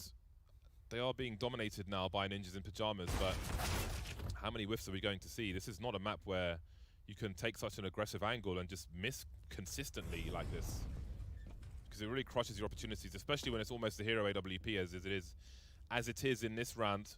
There's a cameo appearance from the M4, but really we're looking for that AWP to have some heavy output, and I don't know if it's if there's more than one kill that's been with that AWP. Just kind of hoping that Anonymo right now are kind of posted up, hoping they can maybe sneak in here and get that op. Rez is working his way through. MP9, no, not an MP9, AK's. AK in hand, and Innocent gets a bullet to the face. Kyler's still hanging around here, though. Plopsky, is he going to check this angle? He very well should. Unbelievable. He actually gets a kill out of that. But they are not going to be able to recover the AWP. They'll have to do it the dirty way, or they're going to have to save up and buy in the next round here. Hold on a second. We got 1v3, and Key's got an M4. 20 seconds to plant the bomb. He'll get sprayed through the wall. There was a chance for a 1v1 as the bomb got planted there, but Hampus just knows his angles too well, so that won't happen. But again, the AWP is not the weapon to go missing with here. Snacks has really got to turn things around. It's so crucial to being around toilets and just slowing down the advance of Ninjas in Pyjamas to have an AWP on the server. But going for these aggressive picks, just whiffing and dying immediately is not going to be conducive to winning rounds. So again, we've got to execute towards the playground position, but nobody is towards A for Ninjas in Pyjamas. Speaking of fast plays and pacing, they're going straight into the B bomb site. It will cost them 2 though. Nice spray from Key, and no one else is here. Well, there's one player by Graffiti falling back now, waiting for that rotation, and in it comes towards short B. Nice prediction there from Anonymo. You see that change of pace coming in from NIP. They called it, and Key put up one hell of a fight, so very well played on his part. But there's still 3 ninjas on this site, looking to get that bomb planted. But that would put them in a 4v2, so they're kind of hoping to get a kill here to try and bring it a little bit back their way before they commit to that bomb plant. Really failed that smoke grenade up top, which makes things even more awkward. Minho with the boost from short B, and ZTR has been dispatched of. 4 versus 2, the numbers are favorable for Anonymo, but Device is lurking with the AWP. You can see the bait set up there, but he's still alive, looking for players towards Monster. Falling back now for some more cover. Hampus looking for a multi-frag. Almost got a crossfire, but now it's just Device. Smoke is down to create some space for himself. Holding angles now, and Snacks has got to deliver this time. Switching out for the AK-47, Device has got an angle for the bomb. Look at the transfer, almost but not quite. The bomb will be defused. Surely goes back to the AWP, focusing on damage instead, won't get any more. Anonymo have a 3rd round on the board. Yeah, and Device does not survive that round. He goes down, he doesn't manage to get another kill either. So a little bit of a saving grace there for Anonymo. But you got to give it to Key, getting 2 kills in that spray down. That was impeccable. He saw it coming. And he was the hero of that round for Anonymo, trading himself dearly and doing a lot of damage. More importantly, slowing down NIP, not letting them get that bomb planted early. So deep molly going in again, and the second molly. Device saw it though this time and does not run into his death. So not going to catch him the same time or the same way twice. That is such a specific execute. Your default includes a run boost every round, and so far so good. It's a very aggressive smoke. NIP not in the biggest position to respond to this towards the B-bomb site. You can see Rez slowly making his way to his teammates with the bomb in hand. ZTR to make his way through Monster, and he needs a multi-frag here. Close, but not quite. Plopsky, instant trade, and the B-bomb site is taken. Catches the flanks as well, Hampus. And that leaves Snacks with the M4A4. 1 versus 3, and he will be dealt with as well. Ninjas in Pyjamas just looking much stronger, to be honest. Super clean, super cool. And all that aggression in mid, I like the fact that NIP are just rotating hard on to be at that point. They're telling themselves, listen, if there are that many bodies mid setting up the double incendiary, setting up the flashes, pushing up aggro, there has to be a weakness that we can exploit here on the B site. That timing, by the way, the second flash that ZTR peeks behind is brutal. It just pops right as Innocent wants to take the peek. It's so clean, and that's definitely something that NIP have practiced. And so right now I feel like there's just a difference in preparation between the two teams. You can see that NIP They continue to be that polished machine that just works so well. Whereas Anonymo right now, the scrappiness, it's getting them rounds, but it's not going to get them the win. Surely they see something on the radar here. I could see Key's head on both. Yep, they realize it now. I don't think they saw it on their screens, but the radar must have given it away there. And this is another quick dismantling of Anonymo. Plopsky's been really fast on the trade frags towards B when necessary, like lightning fast, to just keep that space open for Ninjas in Pyjamas. So that's his job. If ZTR is going to run in first, he's got to be right on his heels. So if ZTR goes down, right, he gets killed by barrels, boom, Plopsky's there to trade that kill, and you maintain the man advantage and roll onto the bomb side as the T side. So we should expect to see very clean pacing like that from NIP. That they should be right behind each other, ready to help, and you can see it again here. Nice attempt, though. No, he's going to do a little bit more, but that is going to be another round on the board for NIP, and NIP right now are just crushing. They are just crushing this Polish team. I have to acknowledge that Device is progressing as a skin connoisseur with presumably almost unlimited budget. Seeing some very tasty items in the inventory. That knife is spicy. That M9 spiderweb. Look at it. Look at that. I am ever so slightly he's got no jealous. gloves. Just a little bit. He's got no gloves, though. Where are the gloves, Bartle? Well, Snax has landed an AWP shot. So that's a good start. I know he's looking for some very specific withered gloves. I don't know what they're called. Okay. But he has put notice out on Twitter about them. Snax is having a round. It's a good time for him to wake up. His team is not really having that impact 40 ADR right now from Snax. Hardly any utility damage. So he needs to start waking up if the team are going to be able to pull through here in this 15th round. But we're back into a 3-on-3. NIP doing a very good job of just keeping their cool. This perfect timing! Man, that's so frustrating. Yeah, that's the bomb. That's a big pickup. And Anonymo, that you got two choices here. One is to try and defend the bomb. The other one is to fall back and defend the bomb site, because NIP don't know if there are CTs lurking or not. So regardless of where Anonymo go, they still have to try and carefully retrieve the bomb, which does kill some time for them. Anonymo will choose a two-man setup on the bomb site itself, and a rotation looking very unlikely at this point. That clock ticking, and we can see Innocent with an off angle towards connector. Minio is still curious, though, with 25 seconds on the clock. He's going to have a look and give up the kill there, leaving his teammate alone on the bomb side. That's very curious, considering the position, maybe not trusting each other. I don't know. Key now trying. He's got a lot to do, and oh, that's very unfortunate indeed. Innocent now with 6 HP in a 1 versus 2. The trajectory gives a position away from both these players, in fact. Creeping through the smoke now, but ZTR's waiting for him. And it will be just 3 rounds in the half for Anonymo. NIP smashing them from start to finish. More Counter-Strike to come after this break.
Anonymo maybe giving away a slight advantage in that last round. Leave the CT side with a mere 3 rounds on the board. Looking a little puggy at times. We'll see what they can do on the T side. Again, in that interview with Freya, there was mention of mid to late round being a potential issue for them, people having different ideas and so on. So we'll see if they can synchronize here on Overpass. There's no op to drop, so I don't know why Nip are thinking that this is going to be a rush B. But there we go. There we have it. 4 players on B site for NIP right now. Device was spotting out mid, trying to get an idea of things. He hasn't seen anybody, but Plopsky clearing out Soars, clearing out that area might actually give this away. Anonymo have just spread across the entire map, and they're setting themselves up. So there's not going to be any early aggression out of either team here. It's going to be just feeling each other out. Can see Innocent creeping in the bogs with the P250. No disabled access in these toilets. I have alerted Valve to no response, of course. Oh, got some stereo frags across the map for Ninjas in Pyjamas. That's a lovely flick from Device. He's definitely coming into this one warm. Kylar and Minho left, and it is death by paper cuts. My God. 4 kills for Device on the A-bomb site in his first game for Ninjas in Pyjamas. Massive smile on his face. Dude, how triggered are you if you're Astralis right now? You're just like, so they get Anonymo, huh? Right. I mean, some of these teams, their first round matchup was just utterly brutal. Phase G2, I mean, just can't catch a break. And you got Nip over here, just like, yeah. So about that first round, Anonymo, they're putting up a fight. They're trying to. Right now, it's going to be the 4 spy straight up rush B. 3 players here for NIP. Oh, super blind. Hampus, though, has got help from Plopsky. And Kylar and Innocent remain. I don't think a bomb plant is likely. Device is here as well. Instant fallback from NIP when those first grenades came through. But it has cost him 2 players at least. It has, and Innocent is not going to be around for very long. That's right, James. Leave the phone on the floor. They're not going to be around for very long. 3 players here at B. Innocent kind of stuck, and he is dead. MP9 picking up the kill. Bonus money in the pocket. NIP looking very comfortable indeed right now on this CT side. And, well, they get to have all the options. I think Mirage is looking less likely now. Perhaps, yeah. But it's worthwhile. I mean, is it worth mentioning that this is actually Nip's pick? Yes, so absolutely. Overpass, you know, it doesn't seem like it's a very strong pick for Anonymo. It could be a stronger pick for Nip, and so Anonymo is saying, well, we'll just have to get the job done on Nuke and Mirage. Yeah, exactly. Sometimes you're looking at playing a series of 3 maps, and that's fair enough. So we'll see what they're able to bring, but this one's not over just yet, and well, it's getting a bit closer though. More action towards this tunnel. Lovely choke point for the CTs to spray. Seems like it'll be a fast eco round. Indeed it will be. Game point for Ninjas in Pyjamas. Nice try there, Hampus. Trying to get those eco frags. Gotta pump the stats. Gotta get more kills. Poor Plopsky, man. He's still kind of lagging. 8 kills for him. He's been missing out on the action. ZTR top fragging on the map. Gonna bump those numbers up. He's even in the last 6 months, he's still not quite at a 1.0 rating on the map. So definitely, if it's going to be a home map for him, he needs maps like these to, you know, pump those numbers up a little bit. It is going to be a buy, and they are going to have just enough for some Galils. And there's a bullet to care of Rez. Snacks has had... It's been a very difficult map, let's say, for Snacks. Yeah, it's been awful, let's be honest. But again, sometimes you've got to get the derp out of your system, and maybe this map is the one to do it. Doesn't look strong for Anonymo anyway, so if they can come into map number 2 with a fresh attitude and some stronger team play, then that might just be enough. Indeed. Indeed. Well, we're going to get to see how things go here on Nuke. We'll get to see how the Ninjas have decided to implement Device as well on the map with that AWP. It's going to be interesting to see how he's playing out there with Hampus. But I think all hope right now lies on Anonymo having something special prepared for Nuke, their map pick. Yeah, I think it's fair to say there was minimal resistance here on Overpass, but perhaps for Anonymo the game has just begun. We'll find out when we head to Nuke, but before we do, it'll be a break and then the thoughts of the desk. We'll see you soon.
this one with a bang. 16-3 over Anonymo. Highly one-sided here on Ninja's pick of Overpass. Do you have any takeaways from this besides the fact that Device and the new roster looks pretty darn good right now, Maui? I think this might just show the quality difference between Anonymo against Tier 2 competition and Anonymo facing a Tier 1 opponent. And NIP, they look well drilled right now. And that being said, I think that this team is, they're coming into form in the right way. This is a good kind of just litmus test for them as they start Flashpoint 3. Yeah, for Anonymo, missing some shots early on in the game really just seemed to snowball in terms of individual performances. And beyond that, I mean, NIP was just straight up bullying both the playground over towards A, just control for Fountain. Anonymo was very willing to contest it. NIP, having none of it, was continuously retaking this area. And it seemed at B, there was no answer either. Of course, the scoreline suggests that at 16-3, it was an absolute blowout.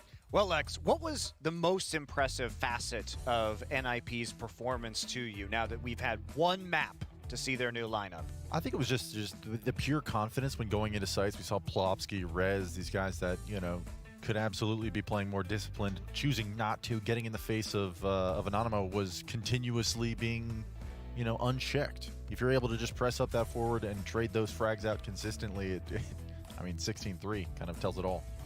Yeah, and just so you guys are aware, if you missed it, tech delay on that first map was a result of some routing issues that we did have between NIP and the server.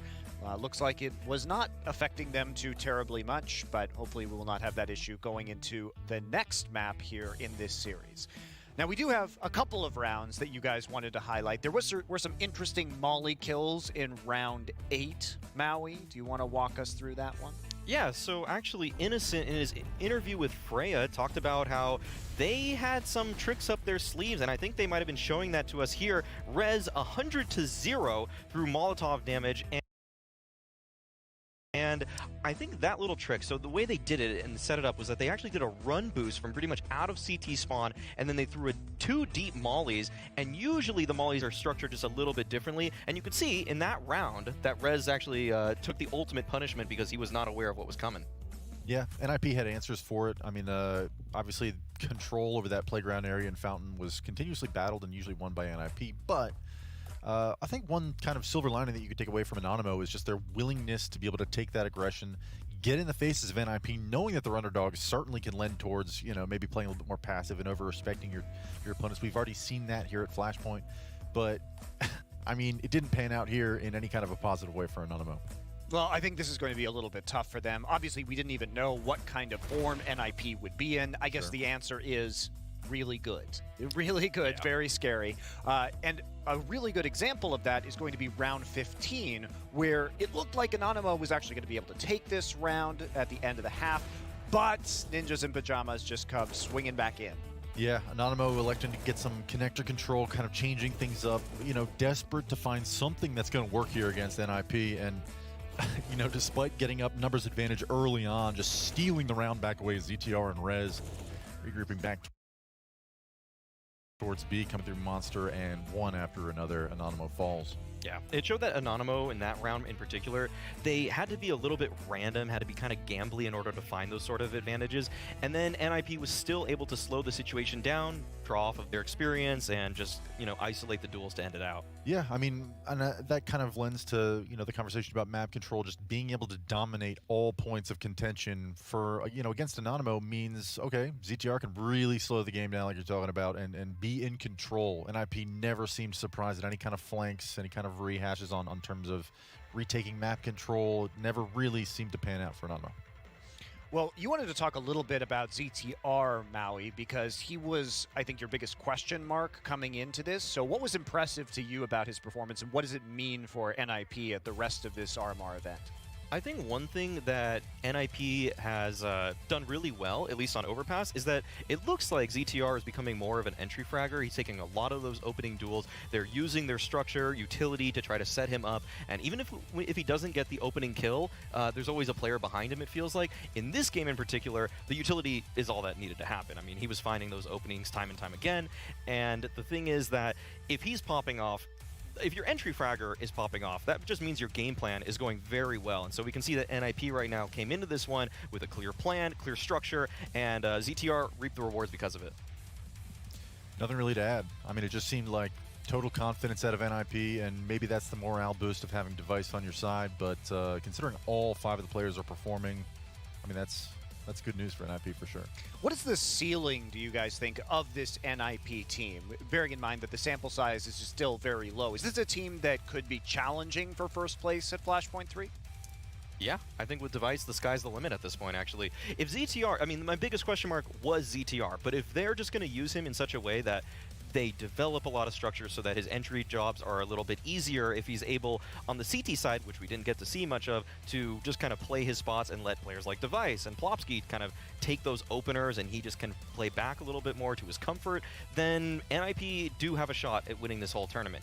But it's still early days. It's just one map thus far, and Anonymo probably not the toughest of opponents they could have matched up against. Yeah, I mean, you said we only seen one map of Counter-Strike so far. Still the rest of the series to play. Beyond that, though, I mean, this is. I think I had NIP pretty high up on my own power rankings, and maybe I, was worried about feeling like a fool. Maybe they come out here flat. Maybe Device doesn't work out at all, and this is an abysmal performance out of them. But. I think the rest of the series, as analysts go, you and I both, Maui, are probably suggesting that this is NIP, potentially a 2-0 here. I mean, this is going over to the Anonymo's map pick, so we'll see. So let's talk about Nuke and Anonymo's map pick. What are your expectations? You guys thought this draft was pretty good for Anonymo, all things considered. So what does it mean to see them on Nuke in map number 2? I mean, to me, it just seems like, okay, we've already seen a few different Nuke picks where the team picking into it is very prepared coming into it. They've done their homework and they've refined their executes to the point where, they're going to be in control of the game. Maybe this is a world where they win pistol, they start off strong, and they run away with it. It's possible. I think Anonymo would have had to do a lot of anti-stratting, but the problem is that when you have Device versus Knock, you just can't really do that as much. Yeah, it's not an easy job.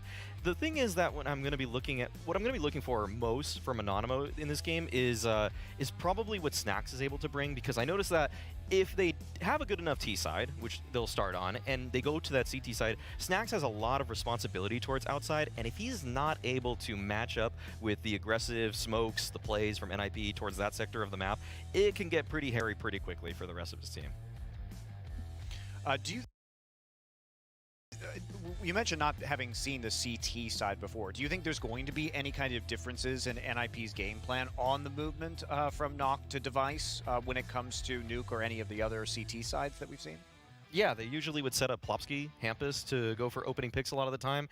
Not only did I mention in the pregame that Knock had a bad success rate on opening duels at many of the tournaments, but he had a very low attempt rate as well. And it's something that I really hated about NIP's overall structure, is that it was frequently the rifles that were taking the initiative, and now Device has been a guy that he knows exactly when he should be going for opening picks, and he feels it in those big moments that, okay, my team needs some kind of just some breathing room here. I'm going to look for something, and if he can always take charge like that in any given moment, then NIP are going to, they might breeze through this, honestly. Yeah, I mean, I think you just covered everything that needs to be covered, and the only thing I would say is on the kind of a opposite end of the spectrum for his teammates, just being able to have that confidence that your opper, the guy who you're going to have almost being a little bit more loose and maybe doing his own thing in some rounds, going to get openings for your squad. I mean, just having that knowing that it's going to be taken care of, he's going to hit his shots, he's going to put you in a 5v4. I mean, there's no greater feeling than just having that relief of okay, I don't need to find an entry, I don't need to do anything crazy for my squad to get into this round. That's what Device is there for. All right, well, we do have confirmation. Players are ready to get into our second map of the day here. Ninjas in Pyjamas will be looking to close it out with a 2-0. Anonymo trying to get back into it on their own pick of Nuke. So welcome back, Bardolph and Zebler. Well then, hopefully the game will begin now in this second map for Anonymo, because it didn't really ever get off the ground there on Overpass. Begin and continue. Yes. Yes. It began last time. It did begin in the pistol. They did win the pistol, and then that was about it. So I'm hoping to see something, but they're going to be starting on the T side of Nuke. So they're going to have to do this the real hard way. Well, There is that way to look at it. There's also the way that they get to set the pace now. They don't have to wait around for NIP to run their stuff. They don't have to deal with that side. They can just get in here. They can have a prepared pistol strategy that they've run a bunch of times. They've played Nuke a lot in the last 3 months. And so they 15 wins, 12 losses on Nuke in the last 3 months. Anonymo should be comfortable on this map, and there's a reason why they picked it. They should have a chance. Very specific grenades being lined up. Mollies as well. This is a heavy utility pistol round. The Julies will be denied, and in go Anonymo into this A bomb side. This is looking great for them so far. 4 versus 1 as Plopsky's wondering what's happened to his teammates. Still has the high ground. Got himself a headshot at the very least. Now 3 versus 1. Looks like Kyler might be moving away with the bomb,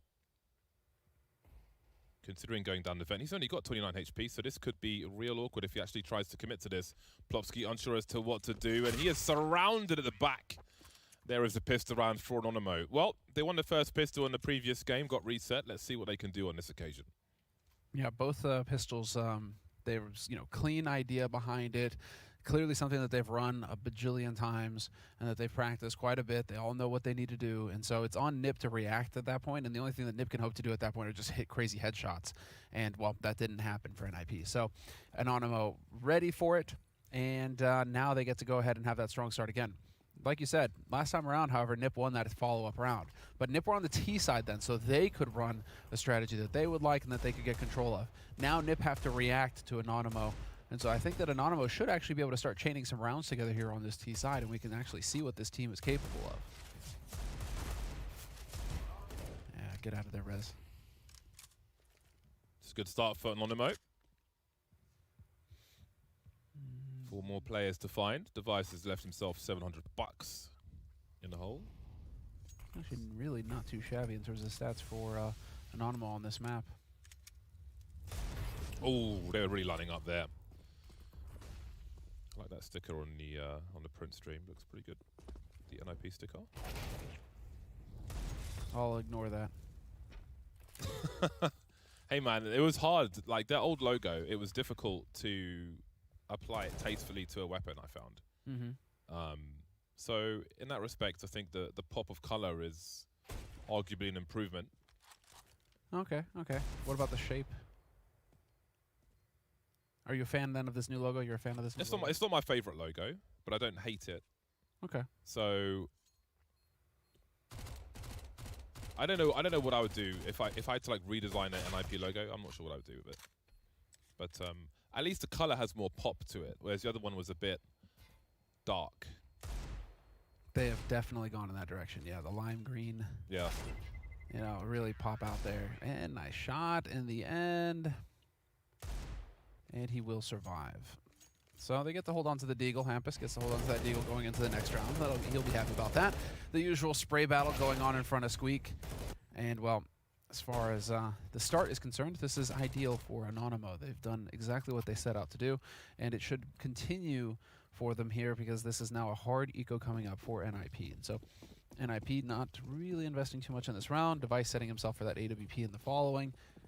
And, well, Anonymo should just see some straight-up bullying tactics coming in from them now. Very interested to see what the first buy round looks like for both squads. For now, we've got the Desert Eagles and P250s for Ninjas in Pyjamas. Anonymo maybe considerably more comfortable on Nuke, but again, the real test is yet to come here on this T side. That's just over a minute away. But anti-eco is also important, especially in terms of pacing.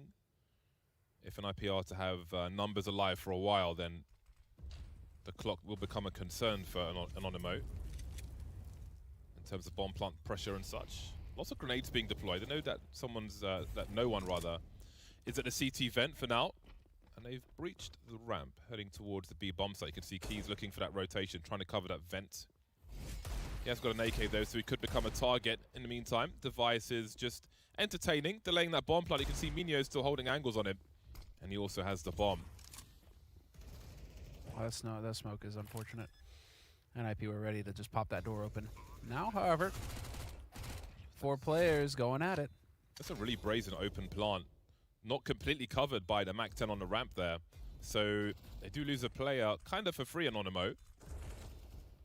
4 versus 3 is now made even, and things are going kind of difficult. Well, the AK's been taken away, so Rez now in a 1 versus 2, trying to get that 1v1. So there are some awkward moments there for Anonymo. Certainly that plant was questionable with no smoke in control and some angles to be had for Ninjas in Pyjamas. But it's a clean sheet for now. And again, the first test for Anonymo, the first real test is here. AWP out for Device. AWP for Minio, 4 AKs for the remainder of the squad. Snacks Up didn't last long, did it? I wonder if this is by design or based on performance. We shall see. Oh, Device, I think he caught a little of that jump peak, but he's not going to stay in the same position for too long.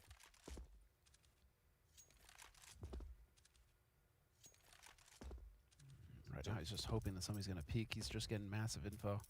Not seeing any movement yet. Minute 15, and Anonymo should come around that corner. There it is. Single scope, respect. Oh, and there it is. As you said, double scope, and he can't see all those angles there. It's a nice kill from him, and he immediately rotates the AWP to a different position. But as we can see, there's big presence on the outside. Hampus will drop the bomb and fall away. Kylo looks like he was kind of taken by surprise there. And it is becoming a shooting gallery now for Ninjas in Pyjamas.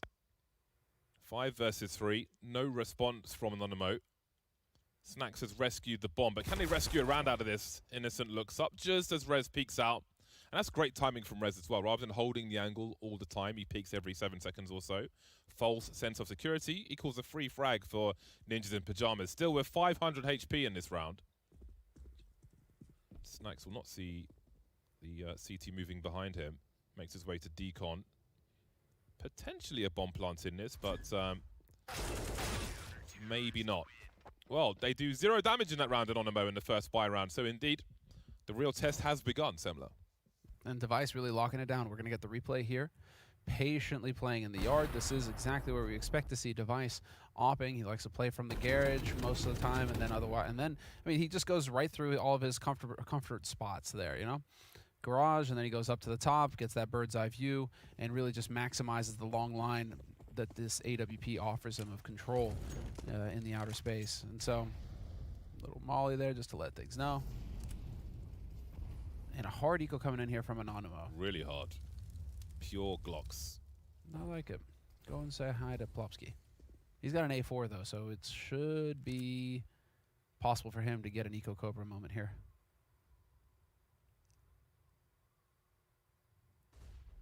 A little timeout actually just getting called here.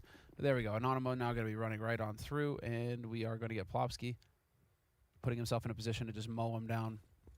Oh, Device has come for support as well. Just the right time. That's a great 3-man spray down. And there's the bomb. USP to finish off. Not expecting some Kevlar, so you can't just go for the headshots here. Burst fire from Minio. That's curious because Device is very far away, but maybe he thought he was closer. Anyway. Must have thought he was low. Yeah. But yeah, you get that second round now on the board for NIP, and this is it. No AWP this time for Anonymo. So expecting some closer pressure coming in from these guys now that they can actually get rolling with it. Perhaps avoiding Device makes more sense than challenging him at this point. Because it really was, they really were sitting ducks for him. You can see Device trying to thwart the early grenades on the outside from Anonymo. They didn't really come this time, just the first one, the initial one, if you will. There's a focus towards the ramp. Maybe allowing Device to keep his eyes on the smoke outside. They can try and use numbers towards this ramp. Great preemptive flashbang from Plopsky. They're looking at plays towards Hell. So ramp's been taken by Anonymo. They'll want to keep a player on the lobby at least in case of aggression from the CT side. Now, what is their second play? I mean, good communication coming in here from NIP as well. Device has to shift over to watch ramp now from outside, and Rez moves to main so that he can keep control of yard and watch Device's flank. So some good comms coming through here from the Ninjas, making sure that there are no gaps for Anonymo to take advantage of if they were to be moving out in the yard. This is a very awkward position for Plopsky, and his help has just been, well, has it been eliminated? I'm not sure. Down he goes. You can see Rez now taking control of control. The rotation's already on the way. Maybe a flank later on. Rez trying to find a gap at the edge of that smoke, nothing doing just yet. You can see Device going for some wallbangs into the side. Those wallbangs go in both directions, of course. He can spray the vents. ZTR with 2, and this is becoming difficult for Anonymo, or is it? Rez now 1v3, finds one close to double doors, but he will be subject to spray from multiple players. And after numbers towards the ramp, Anonymo continue towards the B bomb site, and they do find success. Very expensive round for Ninjas in Pyjamas. That is just so fortunate that he manages to get that kill on Hampus. That throws everything out of whack. Plopsky with no support on the lower side, of course, is just going to get swarmed. So failure to perform there. But we'll see. They do have the money for the AWP again. They do have plenty in the bank, Nip, after their 2 dominant rounds, and so they will not just fall straight into an eco territory. Although Anonymo, perhaps thinking that it could be a low economy situation. Look at this peek from Device, you mad lad. Absolutely clean. Dumps a smoke grenade, not much for Anonymo to do now. You can see a focus towards the vent. Nice spray. Rez with a transfer. There'll be a trade through the smoke, but it's not looking terrible for NIP now, 4 versus 3. Still with control of the A bomb site. Anonymo may realize that there was a player who made his way down the vent. That's Device with the AWP, of course. Just waiting for a play to be made, and now he'll start to rotate. So we're looking at a plan B or a plan C for Anonymo, and this is where, from the interview of Innocent and Freya, that maybe they're going to have some issues, differing opinions on what to do. Of course, with the general struggles of being in a less than ideal situation. This juncture of the round, minute on the clock. You can see Hampus with the off angle. This is going to be a tough one for Anonymo. They have time. They have 50 seconds. But yes, Hampus is holding main, and Squeak at the same time sees that smoke go by. Oh, but still managing to pick up the kill. A double as well. Way more than he should get. 1 for 1, fine. But a double kill, that is a huge play from Hampus. Carla's got to try and jiggle for information. ZTR's playing the off angle up top. They're simply playing for the bomb plant. Kyla's got so many angles to check. T-vent, CT vent, Squeaky, all the off angles from those places, and ZTR will eventually spot him. Too many angles to deal with. Ninjas in Pyjamas stabilized. 3 players survive. And that was a chance for Anonymo to break Ninjas in Pyjamas. If they could have put them on eco, then they could get a really juicy score from this half. But instead, they are on the edge of an eco, and it seems it will be a force buy. So we've got some rifles coming out, including a Galil Firmino, but not everybody will have the luxury of a primary weapon. I was curious if we were going to see some kind of quick strategy coming out here from Anonymo. Straight down secret, apply maximum pressure. Could be an option. Hampus is going to be close main. Device not in a position to take... oh, no, they managed to gap it. The incendiary screws up their smoke wall. Very cool to see it work so well, and that just utterly destroys the entire strategy for Anonymo. They cannot get past the gap. They have to deal with the AWP and Hampus. Yeah, they weren't willing to, as soon as they saw that gap, they weren't willing to move on anymore. But the double peak, elevated position, will get their first kill of the round. Moving to weapons around now. Snacks goes Deagle only as he's only got 11 HP. Can't really take a fight. But what do they do? Anonymo. 2 flashes and an incendiary. What plan will they put together? They've got to MacGyver some kind of idea here. You can see the aggression from Ninjas in Pyjamas as they've emerged into the lobby position. You have so much ground you need to cover now if you're Anonymo. How do you even get back into lobby? Yeah, Device still has a laser outside as well, so they know they have to be close because there's nowhere else that they could be.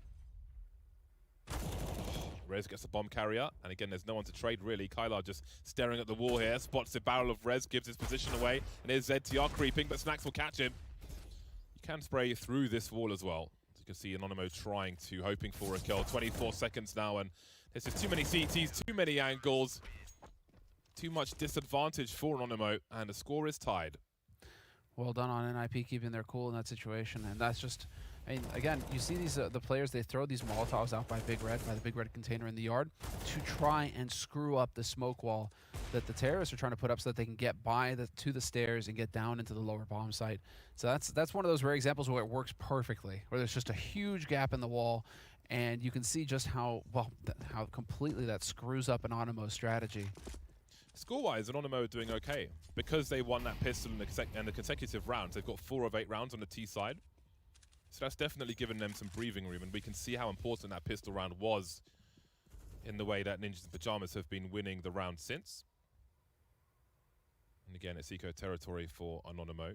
Mostly Glocks, snacks with a P250. Some raised armor penetration.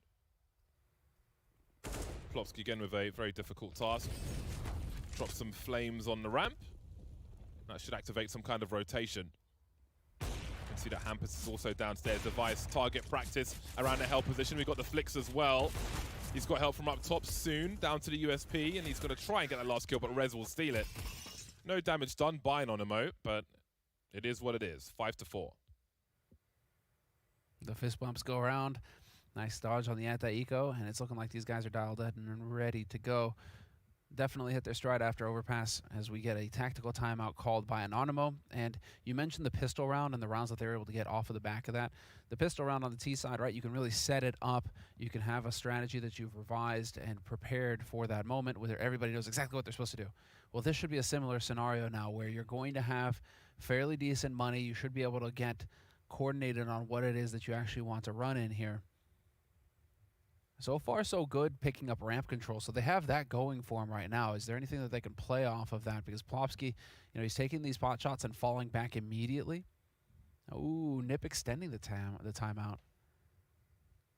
Yeah, are we just going to have it back and forth like this? Or actually, would have to check the rule book. Pretty sure they should be able to extend timeouts indefinitely. If they wanted to use 4 timeouts in a row, they could. I hope they don't. I mean, obviously, yeah, it would just be agonizing. But I think it is a thing. You could do that, technically. But of course, these are the RMR rule set. This is the Valve Major rule set, so it could be different from the usual tournament rules that we have. Device looking real sharp. With the aim in general, from the beginning of this series to now, lovely to see the flicks there. 10 for 4 is Device at the moment. Top fragging for the CT side and top fragging on the server. Looks like he may be going for an aggressive play here, Device, with the AWP. Oh, no, just going downstairs. Thought maybe it was a cheeky ramp play towards lobby, but in fact it's not. So we're seeing some earlier smokes from Anonymo, it seems. Haven't seen too much of this just yet, but again, Device is in the perfect position. Maybe a step ahead of his opponent, looking for a peek up top on the silo. Snacks being careful, but for how long? Device on fire, and there's a glorious, delicious headshot onto Key. They cannot avoid him, regardless of the utility. They will hit a rotation, though, as they try to focus on the A bombs. Like Minho trying to trade for his teammate. He'll be able to do that at the very least. But again, ZTR in that same position, getting one more kill. Plopsky coming through to help his teammates, leaving Snacks to wonder what could have been. His shadow may be spotted there on that main position. And he won't get much done either. Number 6 on the board for Ninjas in Pyjamas. And again, very key for Anonymo when they eventually go to the CT side that they won the pistol, because it has been 6 of 7 rounds for Ninjas in Pyjamas.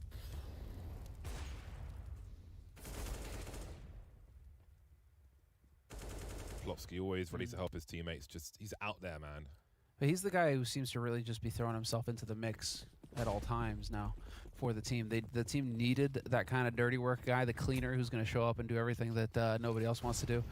And whereas before they really relied heavily on him for frags, now that you've got Rez who's starting to feel his game again, and you've got the Vice on the AWP, maybe there's not as much pressure on Plopsky and he can finally start having fun with the game again. Hold on a second. Might be a bomb plant in this. There's a smoke as well to try and isolate the fights. Plopsky doing his best to slow things down and delay. You can see Device creeping as well with the Desert Eagle, but down he goes. Hold on a second. Could this be an unlikely round for Anonymo? Perhaps not now if Minho stuck at CT vent. Look how expensive it is, though. 3 players dead. Ninjas in Pyjamas aren't short of money, but if Anonymo could just string some rounds together, then, I mean, 8 rounds is possible here. It is possible. Maybe not probable, but we'll be optimists. The 5 AKs will be out for Anonymo. Again, they're really struggling to avoid Device, who is now 11-5. Wall of smokes outside and around Pryor. Up secret goes Device. What for this round? Again, we've got those early Molotovs, those incendiaries from Ninjas in Pyjamas to try and thwart any early grenades from Anonymo outside, any early smokes. There won't be one on this occasion. Nice pop flash, but there's no mouse 1 response from Anonymo.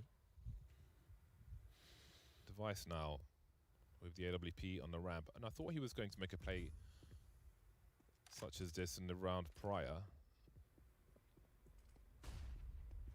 Anonymo just biding their time. 4 Molotovs, 5 smokes, and we can see the grenades starting to be selected now by the Polish squad. Gonna get the wall up outside, and then that puts Key in a position to be able to maneuver around them, perhaps catch somebody peeking for information. But Rez, dude, this aggression from Rez, does this work? Innocent. They're gonna be coming around, and he's got somebody there to trade immediately. Oh, Rez, so nasty that he gets out of there. Unbelievable. Not gonna find the follow-up. No help from anybody on the upper side. He was on his own. Yeah, he's seen the bomb, though. This is a very key flank from Key, no pun intended. I can't believe I did that. Still 2 players on the A bomb site, both with high ground advantage. Plopsky can run distraction. ZTR still here, but they'll both get popped. And Anonymo have a real chance now at the 5th round. Draining the money for Ninjas in Pyjamas. That is interesting. What was going on with the comms on Nip's side that he was not able to get any support? No flash, no smoke, no nothing to help him out. Because he could have got out of there for free, Rez. And yet he ended up having to take another fight, and that at a disadvantage. He's not going to have the peeker's advantage there. And so just a nasty sort of scenario there for Rez. Definitely expected some form of help to come in from the teammates.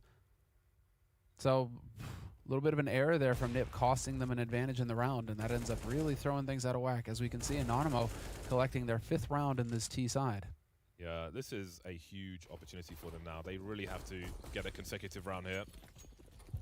Because if they do, then there's a very real target of 8 rounds on a T side for Anonymo. But they need to stop these early picks by Ninjas in Pyjamas. And look at how much map control Device has. Whether he gets a kill or not, that can really allow NIP to concentrate elsewhere. No challenge outside whatsoever. The pace changing from Anonymo, flashes towards the ramp, and there's personnel as well. Minio taking position. Now, will they pursue? It's been really awkward for Plopsky on that B bomb site, but Key's just crept into A in the meantime, looking for that second kill, but Device is ready. This will pull NIP out of position, though, leaving Plopsky with less support than he might have liked. Smokes towards control. They really need a rotation into his Pyjamas. Plopsky trying to avoid getting traded, bought some time for the rotation. Hamper's coming in from the back as well.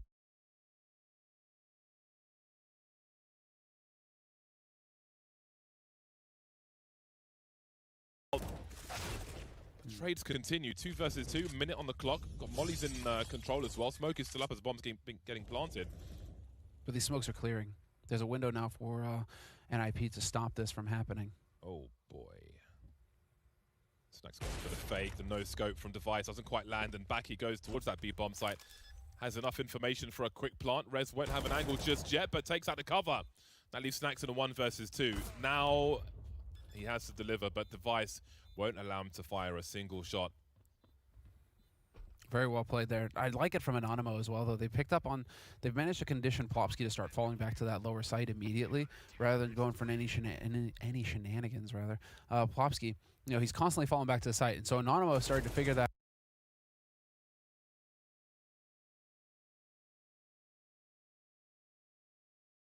out and said, okay, we can start pushing down to the bomb site together as a group. We won't get challenged before we actually make our exit out. Still, Plopsky managing to find a kill there is huge. Perhaps they expected him to be holding bottom left towards the cranny there, towards the nook, instead of on the right. But that's a rough turn of events for Anonymo, because it feels like they're getting a read on the situation. It's just the post plant, or once the dust settles, they're not able to get out ahead. I think he was just spotted there. Device heard the shot, and he knows they're expecting him now, and chooses to fall back immediately, very far back. But again, this could slow the approach for Anonymo. We can see one by T-Red already. Oh, that was a chance. Freebie. A rare miss from Device. Bomb spotted outside as well. Focusing now on T-Red. You can see Key there. Ooh, we have smokes from Anonymo. They're holding on to 3 at present. Just creeping outside with the guns at the moment. It's so surprising to see Device miss free kills like that. He's so consistent normally at hitting just the easy ones, you know. That's what makes him so good. So an unforced error that's a pretty rare thing for Device. And he's given up yard quite a bit, playing all the way back from spawn. You can see he's unsure as to what has potentially been compromised. But that Molotov may tell a story towards Secret. He'll see that. Could give him an idea of where people are and aren't. But again, they don't have the best angles. Suddenly there's all the footsteps towards the ramp. The AUG is out, cutting them down like trees in the forest. 3 kills and the bomb. That is outstanding from Plopsky. Melting them with the AUG. You can see Kyla trying to catch a rotation now and create something for his team. Had a chance on Rez, but was shooting the gun rather than the head. Now Snacks again in a 1 versus 4. Easily dispatched of at the end there by Ninjas in Pyjamas, who survive with 4. 9-5 on their CT side. Yeah, pure frustration here for Anonymo, who cannot seem to get anything going. Even when they're giving big opportunities to get through, the spacing was good. It's just that clever off angle from Plopsky bought him just enough time. You can see it's a nice spot to hide behind, and it's just not common to see anybody holding there. Anonymo may even be just expecting him to be playing from ramp and ready to back off. Again, trying to play off that information. And so Plopsky, the veteran, changing it up, realizing that perhaps he was getting a bit predictable there. Works wonders. And now, well, 5-on-5, forced by from Anonymo. Not a whole lot to work with, and so they're going for a lot of aggression on the other side. Yeah, Rez is getting 1v1s for free here. It's a good start. Key, with a stroke of luck, perhaps, gets a nice upgrade as well. 3-on-3 as Anonymo looks for one last round in his first half. You see Key playing off of those shots as well, running back into the hands of Hampers. 2-on-2, fast-moving round now as Plopsky's got 15 HP in a 1 versus 2. They're not entirely sure where he is, but they'll soon find out. But Snacks has a nice angle, I'm sure. You see Minho looking around, and there it is. 6 rounds for Anonymo, maybe more than we were expecting. Again, the pistol round was key. And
the Julies are out again, this time in the hands of Kyla, who also has a HE grenade. Double HEs in a defuse kit on a CT pistol is very unorthodox. Normally you'd see a smoke and a defuse kit, so Anonymo seem to have a hard idea of what NIP's intentions are, and we'll see if that's correct.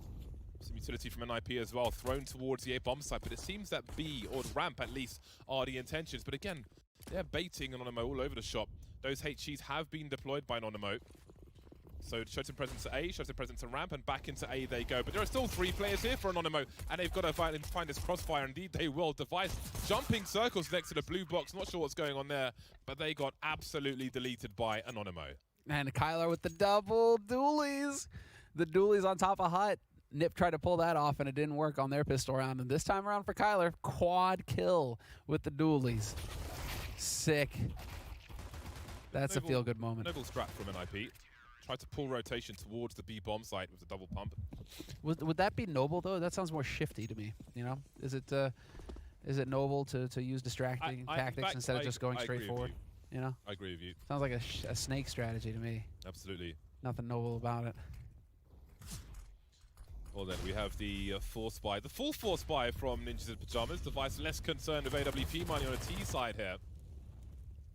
It's a nice start from Key with the MP9, and you'll hear the footsteps of Hampus and punish him for them. Early chance for Anonymo to build a bit of cash. 5 versus 3 at present. Again, Nuke is the pick of Anonymo. All right. Yeah. Nice, very, very calm shots. Not really distracted by the urgency of Snacks. Delivers the kill. See how much more expensive it can become. Plopsky, he's the bomb carrier. Got to be careful here, but on this occasion, he will be finished off, leaving Device with 28 HP, 28 HP. He's been chilling out, though, dude. Still out here. They know it, too, though, so they can just back off, play the range, and there's the kill. So, 8th round on the board for Anonymo. And this is going to be a round of eco coming in here from NIP, as that was a force buy. So this was Key at the start. Bopping him. Nicely done. And, well, very straightforward stuff coming in so far. It's the beginning of the half, and so we get to see just how hard of a lockdown are Anonymo able to get. And this is their map pick as well, so keep that in mind. Overpass was a slaughter. NIP just went to work on them. But so far, Anonymo showing perhaps the reason why they were able to actually qualify through, qualify for the event. Get in here and start doing some damage. Well, they've won both pistol rounds, which is a huge help for them. It's good for about 6 of the 9 rounds that they're heading towards at present. So that could be a false sense of security for us. We shall see once the buy rounds come through how they can defend versus the strategical prowess of Ninjas in Pyjamas. I love that HE. Just the bombardment. You can throw a HE up here from heaven as well. Dude, I just can't kill him. There we go. Hey, there we go. So, the thing is here that's going to be frustrating is that they lack a bomb plant, and so it's not the. I mean, they'll just have to go for AKs. There's no op possible for Device if he wants Kevlar. So we'll get AKs, we'll get nades. Pretty much a full buy coming up here for NIP. Almost said Astralis. It was close. I was thinking of Device. You know, just Device in Pyjamas. Device. Yeah, it's definitely it's a habit that I'm gonna have to break. Device, Astralis, Device, Astralis. No, Device, Nip now. Device, Nip. Let's see how fast this round is for Ninjas in Pyjamas. Again, Device could have left some money for AWP, but he didn't want to, so they were looking for a 5 AK play, and Snacks is back on AWP. So perhaps it depends on map and half who is AWPing. Creeping through the smoke, Hampus will make it on a little more comfortable with a free kill. The remaining 3 heading towards the ramp now. We have an off angle from Minio with the French gun. We'll see how powerful it can be on this occasion. Well, he's made it 2. That's definite progress for Anonymo. 4 versus 2 now, as what's left of NIP have a minute to try and plant the bomb at the very least. And Molly's towards control. Goes way too deep, though, for where the CT is. Not that they can see that.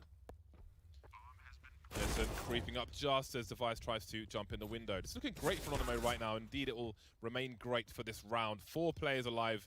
Not that much damage done by NIP. They took out a FAMAS. You can see there are now 3 AK-47s and an AWP in the hands of Anonymo. So things are looking pretty damn good. Yeah, this is looking really solid for Anonymo. And, I mean, thing is that as far as Anonymo are concerned, they've just been going to town in the Tier 2 scene. But as far as Anonymo are concerned now in this series, they've got nothing to lose. And so they can play aggressive. They can take those positions like the one that Snacks had with the AWP and Hut, exactly what Device did. Device has got nothing to fear on an individual level going up against Anonymo, so he can play aggressive with that op. He can try and take those fights. We need to see that same level of an aggression coming out from Anonymo if they're going to be effective against NIP. So showing that they're not afraid to take fights here on the CT side and that they're not done yet in this series. Plopsky, though. Look at that smoke. Innocent. Nearly caught out. And there's Plopsky catching out the main man. Plopsky turret into the A-bomb site. Minho, oh, he's looking for the impact frags now. Did he see both players? Because they're lining up for him. He's got a kill. Oh my god, ZTR so fast. There was such huge opportunity to turn things around, but now it's Snacks versus 3 instead. On the ramp. And I'm not sure that there's much else for him to contribute to this round. We'll see what he chooses to do. I can only imagine only one of those NIP players was spotted in the ramp position. Very unfortunate for Anonymo. But because of their good start to this half, they've got a full buy in the hole. Saving the AWP would also help. But it could be a much worse situation for them. You can see the Ninjas playing within an inch of their economy at present. But this will be their first round in the second half, NIP. Indeed. And they're starting to get a bit of that information, starting to fish it. Okay, so if you're playing main, there should be a punish possible there. And we can see how they're making adjustments to take advantage of that. Probably going off of, there is a bit of tape to go off of when it comes to Anonymo and the CT side and what they tend to do, but that's mainly against the Tier 2 opponents, the Sinners, the Dignitas, those teams that are out there right now in these online qualifiers and these online leagues. Those are the teams that Anonymo are playing against right now. And so there's going to be info to go off of there. It's a question of whether or not they're going to change anything or if they're going to fall back into patterns. And, well, if you manage to put a little bit of pressure on a team, they should fall back into patterns, and that's where you should be able to start punishing those patterns, because you should be aware of what it is that they're comfortable with going into the match. NIP are a team that will do homework and they will have a strategy in mind. All those AKs that Anonymo had swiftly taken away. Snacks now with an aggressive play. Here we go. He has warmed up, it looks like. Maybe just way more comfortable on nuke rather than overpass, and Anonymo taking the fight to Ninjas in Pyjamas. They're not laying back whatsoever. Excellent. Exactly what had to happen. And we can get the follow-up peek here. This is sick. Yeah, ZTR stuck in this angle now. It's the bomb as well. This is bad news bears here for NIP. They need to do a little bit of damage to the economy. If they all go down, and this is a perfect round for Anonymo, Anonymo's bank is going to recover a little bit, and that's just not going to help things for NIP. Device now has to back off. He has no idea what's going on. Did they push through yard? Is he really going to sit back here for 50 seconds? It looks like we got a real hero match. AK. It looks like we got a real match. We have a series on our hands, ladies and gentlemen. I was quite worried on overpass, but this is a very different kettle of fish entirely. Yeah, clearly got a game plan. Getting aggressive out here on nuke. They're more comfortable on nuke by all means, and that shouldn't really come as too much of a shock. If I remember off the top of my head, they just have an atrocious win rate on, 25% win rate on overpass for Anonymo. So it's not a strong map for him. Nip clearly had a game plan going into it, and so the punish was there. Now going into the side of nuke. Anonymo have played nuke 27 times in the last 3 months. Like they've got a bit of experience on this map. Odd body. Again, Snacks doing the exact same play, and this is not what you would expect, which is why it's awesome. I love to see the aggression. Hampus is going to be the one creeping around the smoke, deleted by Key. And now that's a lack of information. You can see the focus of the rest of NIP is elsewhere. So Anonymo with some good info, and you can see NIP raising the pace, trying to catch them out of position. Plopsky will chase down towards the B bomb site, but not quite hit the mark there. Minho will stand his ground, and indeed now there's 3 of them that go either side of the smoke, and perhaps there's a chance for NIP. They smoke down to block off Decon. Now we can get in here. Device also making a bit of noise. No, there it is. Instant shot. Brings it back to a 3-on-3, and the bomb planted. Now they can get into post-plant positions here, Nip, and life can get very difficult for Anonymo. Retaking with an AWP is never fun. 2 defuse kits on the remaining 3 players. Some utility as well, smoke and a molly. They can clear out some positions, so we can see. Device and ZTR remain. ZTR with a nice angle for a swing. Can he get both of them? Indeed he can. Headshots, of course.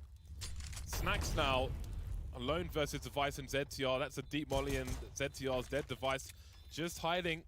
Needs to try and pick his time wisely. Snacks with a P250, and it's too late for him to win the round, but he can take out all the remaining NIP players. Just going on the egg hunt right now. Collect all the grenades. But that's a big round for NIP, Bardolph. That makes such a big difference for him, especially considering it went south and Hampus just getting caught out in the yard. I mean, they were at a disadvantage, and they still managed to fight through.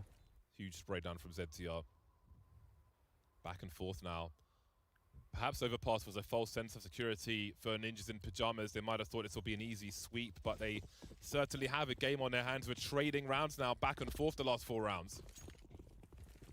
And this is a key round for both squads. Money's starting to get lower. Snacks goes down to the vents. Instant smoke from Innocent, but instant kill from Device. Minute 30 and NIP start to reposition Snacks. Does he dare go aggressive? That setup was sick, and now you have 3 straight into ramp. Nice molly to force him off the angle as well. Don't even need a peek key. You can just leave him behind. Now it's going to be Snacks, but we should have that smoke. No, we don't have a smoke. Now it goes down. Smoke goes down, but Snacks is going to try and play past it. Oh, that's a lovely flick from Snacks, but doesn't want to stay in the bomb sites alone for too long. Help is on the way, though. And now the numbers are tied. Kylar just creeping and playing side, looking for a transfer, but taking out the bomb planter instead. Plopsky spraying all over the shop, just preempting positions, and down goes Snacks, leaving Mino alone. Some slight tagging through the vents. He knows where one of the players is now. The HE is out, but he can't find the angle. Device elevating his position. That's going to be a really hard kill to find for Mino. Just going on a big run here, but the trade's going to be instant from Plopsky, surely. What? Device at 25 HP, the USP is out. Surely he can't do this. It's so awkward for both squads. Running out of bullets and running out of health as well. That is a tense round, and it goes the way of Ninjas in Pyjamas. Nuts round. What a clutch. And there you go. Bardolph, that's why you pay him the big bucks. Device was ready for it. Bait and switch, and Device, what a round from him. Plopsky also with that second spray through Decon. That's so nuts that he gets that kill through the smoke. What a read on his part. That made it all possible. But Device keeping it cool. 20 kills for Device. Takes the lead on the server behind Plopsky. Oh, I mean, Plopsky is actually at 19 right now. So the firepower is there, and we're starting to see some players pop off for NIP that we really haven't seen do too much work lately. So good on them. The Plop Man. Yeah, he's going in.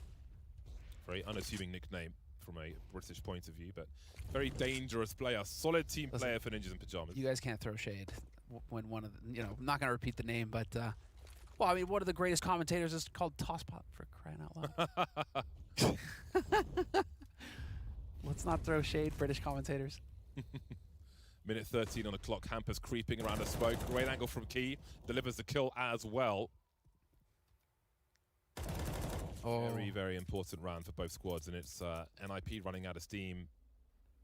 They're in eco territory, and this one becomes even more difficult to turn around. Anonymo now with 497 HP versus 2 Swedish players. A single smoke grenade, but I mean, at the end of the day here, that's not going to factor too much into it. There's a hail of bullets ready and waiting to get thrown at these ninjas as they go out onto the upper side. Perfect positioning from Mino, ready for the vent drop. Catches him, and that is going to put Nip in a dark place. Hard eco territory here for NIP. At least NIP, they still have a little margin for error.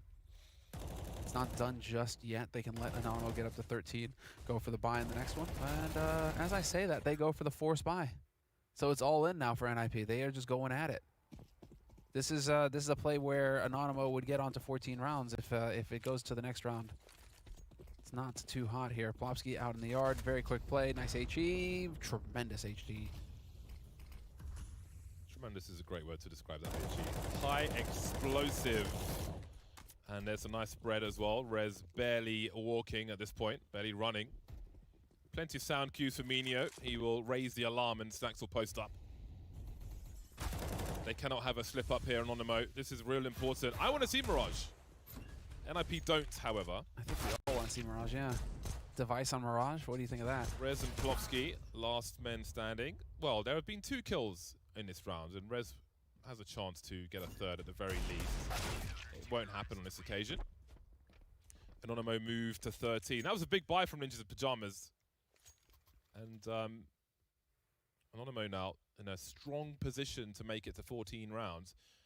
The odd Deagle will be purchased, but they're looking pretty damn good. There's a big string of CT rounds. Again, winning both pistols has certainly helped, but they are close to the finish line, Anonymo. This is within striking distance, but again, this was the gamble that NiP took, and we should expect to see Anonymo get up to 14 rounds. And at that point, NiP are going to have to play perfectly. But it's also a question of Anonymo playing with, well, confidence. Are they going to be able to close it out? Can they finish the job and take us to a third map? Another thing that we have to wait and see. Snacks again. Oh my God! Well, how could you down. do that? Sit down. I saw it in my mind's eye, but I didn't believe it was going to happen. But it bloody well did, didn't it? Having that angle is just so brutal. Keep in mind that Hampus sees him a split second before, so Hampus sees him full on before Snacks even sees a shadow of Hampus there. So just the way it works, and Hampus taking full advantage of that angle. Brilliant work. As long as I'm not the person on the receiving end of it, I love them. I think they're hilarious. But when you are, I've never been picked like that in my life. Hampus, though, he's going to take a bit of damage, but now they're going to be able to move together, and now you've given Device the AWP. If somehow NiP were to find a way here. Oh, my God. I was just thinking, he's so committed there. He's so committed. And there are 5 NiP players alive. Like, how many kills is enough from that spot? Because he's not going anywhere. 35 seconds, and Anonymo have got, like, they've got some money considerations here. They kind of need to keep these weapons alive no matter what, but they might do better than that. 24 seconds. That's a big smoke grenade. Device needs to think about what he wants to do with this AWP as well. 15 seconds to plant the bomb.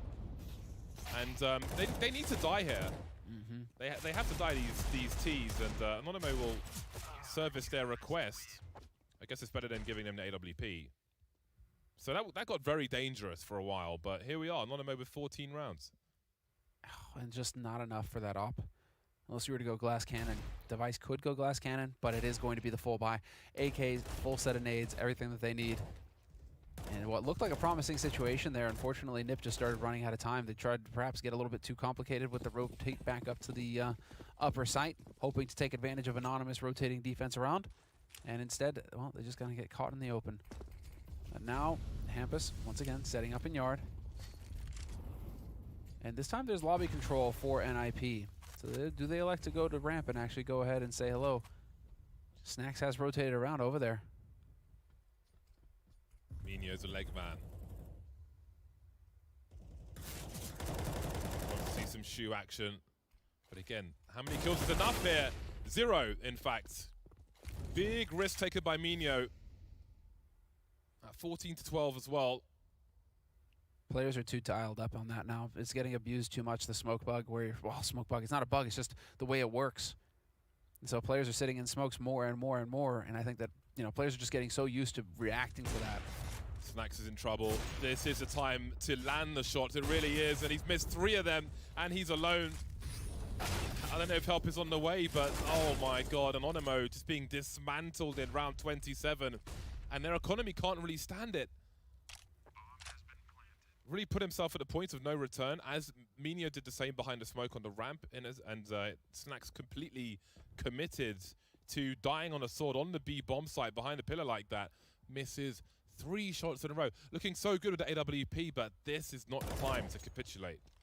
Well, again, it's a question of whether or not Anonymo are going to, let's say, have the poise to get it done, to keep their cool and get it done, and actually lock this down versus NIP.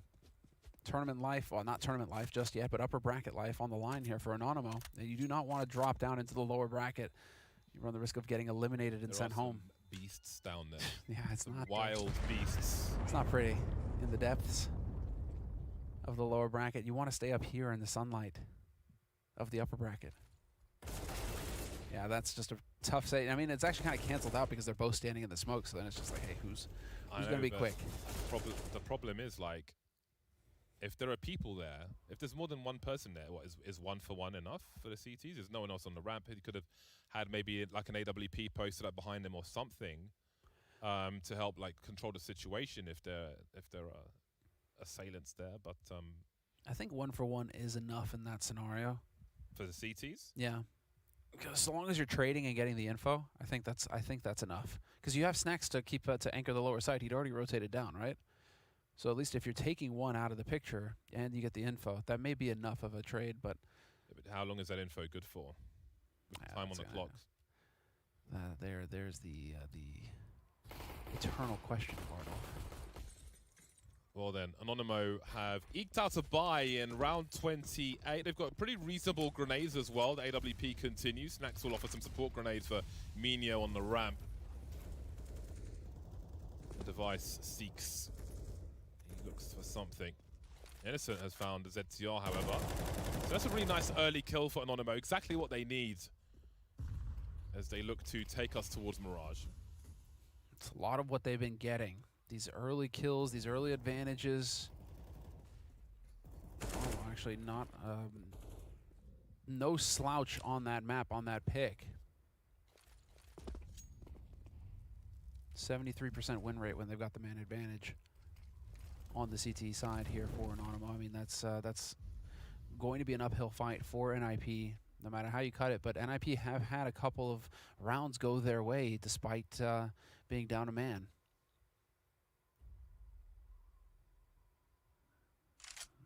We're getting very light on the utility, though. We have some flashes to work with here for NIP, but a single smoke. Now we get to see it's going to be pressure at ramp, and Snacks is going to get challenged. This time he hits it. He's ready again through the corner of the wall. Device, in the meantime, is putting some damage in. Hold on a second. This game is turning around. The bomb needs to be collected, though, and Minio's doing what he can to try and stop this. Device with 27 seconds to make a play.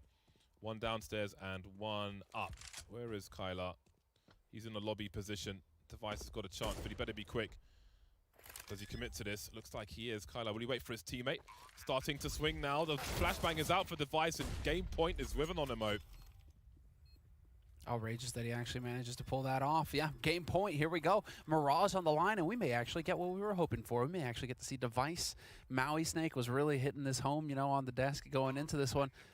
Device on Mirage for the first time in 2 years. Yeah, that is going to be very interesting if we make it there. But let's see. There is money for Ninja's Pyjamas to buy in this round. Innocent with a very good opening kill there, spraying through Squeaky, lining up for Device, but the trades were, there was fighting all over the map at that point. If there's 2 kills on the kill feed, they thought maybe NIP had a chance, and they had a chance, but Anonymo had more personnel. Huge round now.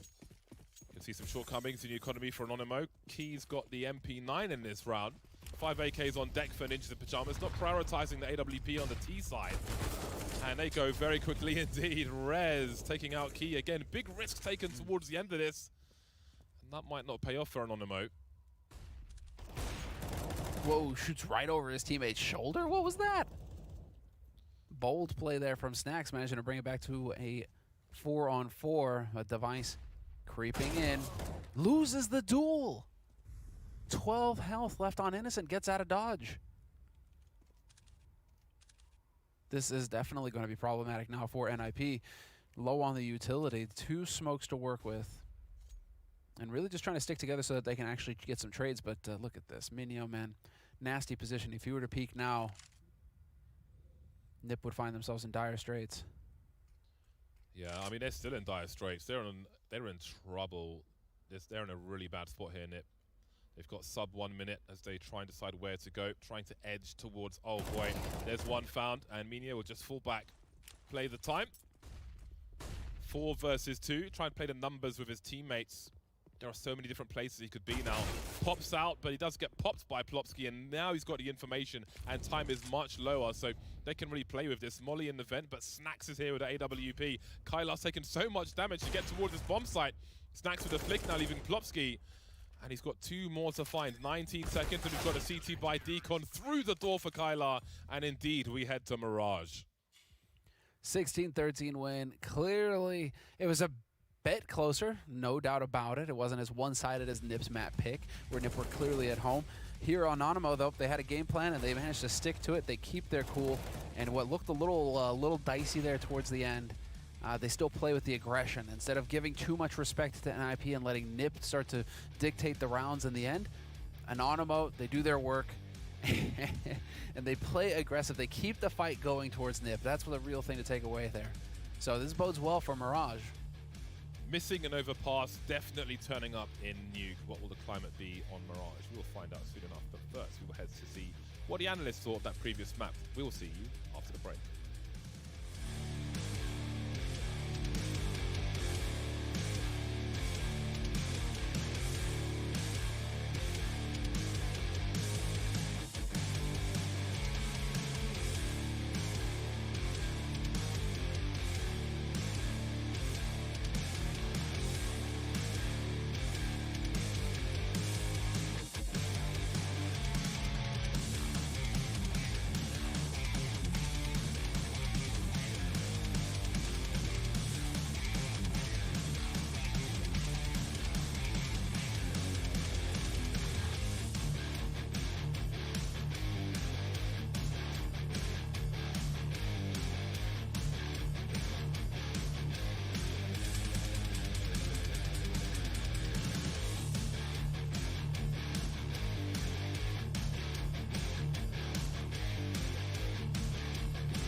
NIP started hot with a 16-3 win on their map of Overpass. Anonymo comes back, though, a narrow victory for them on Nuke. But as we said coming into today, Anonymo was surprisingly dangerous in the closed qualifiers with wins over some notable European teams like ENCE and Dignitas. And at least they came to play, sending us to a third and final map. NIP, we talked about it in the last break, potentially a tournament contender here. So what went wrong for them on Nuke, Lex? I think a lot of this just comes down to what went right for Anonymo. I mean, just individually performing and collectively as a team, just being able to steal away some early rounds on T side, creating that 6-round cushion, having a great half, and then turning things around on CT. Just really, despite anything NIP was throwing out there, seemed like Anonymo was playing excellent team CS, and rotations were on point, and NIP could not handle it. Was there any player that stood out to you on Anonymo? Because we're looking at, of course, Snacks, but also some of the young and up-and-coming Polish players. Did one of them catch your eye? Do you fancy a young Polish gentleman? Maybe in other respects, but for the game, Minio actually played really well for their CT side. He was super active. Him and Snacks were rotating constantly, catching off the NIP side in a variety of ways. I mean, the nice spray up at the vent through their crotches was a nice sight. And then also, honestly, just the way he fought with Snacks outside too. It felt like he was a super dynamic piece to their defense. Excellent. Well, we've got some rounds, too, that can show us how exactly Anonymo played particularly well on their CT side with some outside aggression, particularly from Snacks. Why don't you walk us through this? Yeah, I mean, you know, on the CT side of NIP, you had Device outside creating some opportunities and a lot of space for them. In the same hand, you could say, you know, Snacks CT side was able to, you know, kind of show some of that dominance of old and surprise NIP at yard at multiple occasions. So one of the things that at least was going well for NIP and what was a struggle of a map rather was device. So talk to me about what device adds to this roster, because you said, Maui, coming into this match that him replacing Nock was very important to their ability to get picks to start off a round. Yeah, and I think Device did actually a really satisfactory job at that. On the CT side, him and Snacks both, when they were both on the defense, were playing around that outside area. They were finding openers, and some of the shots that we're seeing Snacks right here, Device did the exact same thing on the CT side. So both of these players, both of the operas for their respective teams, actually came out to play today and were instrumental in finding the round victories. But Snacks actually, his team got the better of NIP, but I actually think him and Device probably played pretty equally in terms of overall just output. They were both really good at finding those openers, and the rotations were rather on point as well. What a beautiful man. Indeed, indeed. Coming back. Everybody, of course, thrilled to see his face one more time. So in this match, we are going to be heading into Mirage next, and there are a lot of question marks about this map. Why are you so interested in seeing Device on Mirage, Maui? He hasn't played it since, I think, June of last year. I mean, June of 2019, sorry. 2 years of no Device on Mirage. I mean, if you're watching the FPL streams, you can catch him playing it there. But in actual honest matches, he has yet to play this match with this roster. He hasn't played it for Astralis in such a long time. So it's going to be really interesting to see how he slots in. Yeah, I mean, this series just, I mean, I'm containing it now, but just got so exciting. I mean, the fact that Anonymo just took map 2, I mean, you and I here, before the map started, were just like, wow, 16-3. Even I was not estimating, you know, that level of a blowout. Coming onto Nuke, Anonymo clearly stepped up and, you know, beyond the individual performances, just seemed like a complete team here. And, I mean, going into map 3, we're talking about complete teams? Well, maybe you just have this sick addition of Device onto your roster, but there's not a lot we can look at in terms of Mirage performance. And I mean, we mentioned it, and I said I wasn't going to mention it on the stream here, but last night's Loba versus Snip stack on Mirage definitely doesn't bode well for the future. So explain to the viewers. Explain to the viewers. I mean, just being in FPL and having most of your team, you just kind of expect, you know, that they're going to be able to dominate a game. But Mirage, you know, not something that we've seen out of NIP or Device. Being stacked on an FPL squad, it didn't pan out well for them. They got blown out by a random squad, and I'm worried. I'm terrified now. You're scared. All right. So you think the upset is real? A lot of points on this match, man. you think the upset possibility is very real coming into this one because of you're using the FPL match as anecdotal evidence, but also Device, of course, not playing in officials, at least on Mirage, in the last couple of years. Do you guys have concerns about NIP's map pool? Because, while Overpass looked phenomenal, Nuke, little rocky outside of Device's individual performance, which is on a highly tactical map, not what you want to see if NIP has been boot camping. And also, if Device is the one popping off on that map, that means that the rest of the players are probably pretty inexperienced on it, because if he's the latest addition to the roster, you would think he would be lagging behind on any tactics, not necessarily leading in terms of fragging power or really, you know, star potential on that map. Right. I think the pick from Anonymo was just super comfortable for them. It did feel like, to their credit, that every time Anonymo took good map control, good space, they had the right set of nades in order to take the next bit of space. I think we saw that at Ramp Room, and once they even had kind of the lower horseshoe area, just getting onto the B-bomb site, they had the right nades to take that kind of space. Consistently on Nuke, not on Overpass whatsoever, it did feel like they were doing really good work in terms of map control. And Mirage, though, is a map where that is so important. If you can minimize losses while taking mid, then that's something that Anonymo can use to try to mitigate the effects of Device's presence, and hopefully they can take that space once again, find those good splits, and they might be able to pull off the upset. That was one of the big questions coming into this matchup was, you know, what has NIP been doing their homework on with Device? Which maps are they going to focus on the most? And honestly, despite having a 9-6 CT side, which isn't exactly the most dominant of CT sides, it seemed like the rotations were pretty coherent and they were doing a good job of adapting to whatever Anonymo was doing. And I'm a little worried. It's like, how much effort did they really put into Mirage, you know? And maybe that Nuke pick, I mean, despite just being a good pick in general for an Anonymo, it's like maybe they had some insight as to whether or not NIP was practicing these maps. You know, if you are pugging a map like Nuke in the first place, it could be extremely difficult. tactically teamwork-oriented map, and Mirage kind of along the same lines. So when you looked at the draft, you guys were both surprised that we saw Mirage for the reasons you discussed. If you were coaching NIP, where would you have rather ended up with the knowledge you have? Now, presumably, we presume NIP has been practicing Mirage, which is why they left it up, right? That's what we would assume. But based on your knowledge, where would you have rather seen NIP go? Probably just banning Mirage, because I think that would have left the last two of Train and Inferno. Yes. And both of those maps, I mean, Device on Train, just amazing. And also, if it goes to Inferno because Anonymo ban out Train perhaps, then that's a map that NIP have found some success on before. But now that it's Mirage, that's a map that NIP, regarding that this is not with the current 5-man lineup that they're using, in the last few months, they've only won Mirage twice. And one was against Havu, and the other was Mousesports. Both teams that are, I'd say, Havu a level beneath them, and then Mousesports, a team that's kind of still finding their footing in this space. Against any real teams, they have looked really shaky on it. Let's talk about general kind of veto strategy coming into this this tournament, because we discussed that there's probably going to be a lot of Train vetoes because we are going to have Ancient entering the pool at some point during the RMR cycle and then for the major itself. But with that in mind, NIP, I believe, did have the first ban in their second round of vetoes, did ban out Train first. So do you think that's a good way to approach it, when you can kind of force the veto out of your opponent if they have the second one? Or are some teams going to be able to take advantage of that? Because it does seem like most teams are going to not want to play Train for preparation reasons at this point in time. No, I think that's a very valid statement to make. And we touched on it during the pregame, but NIP did have, I think, to some degree, an advantage coming into this matchup just because they had so much source material from Anonymo to look at.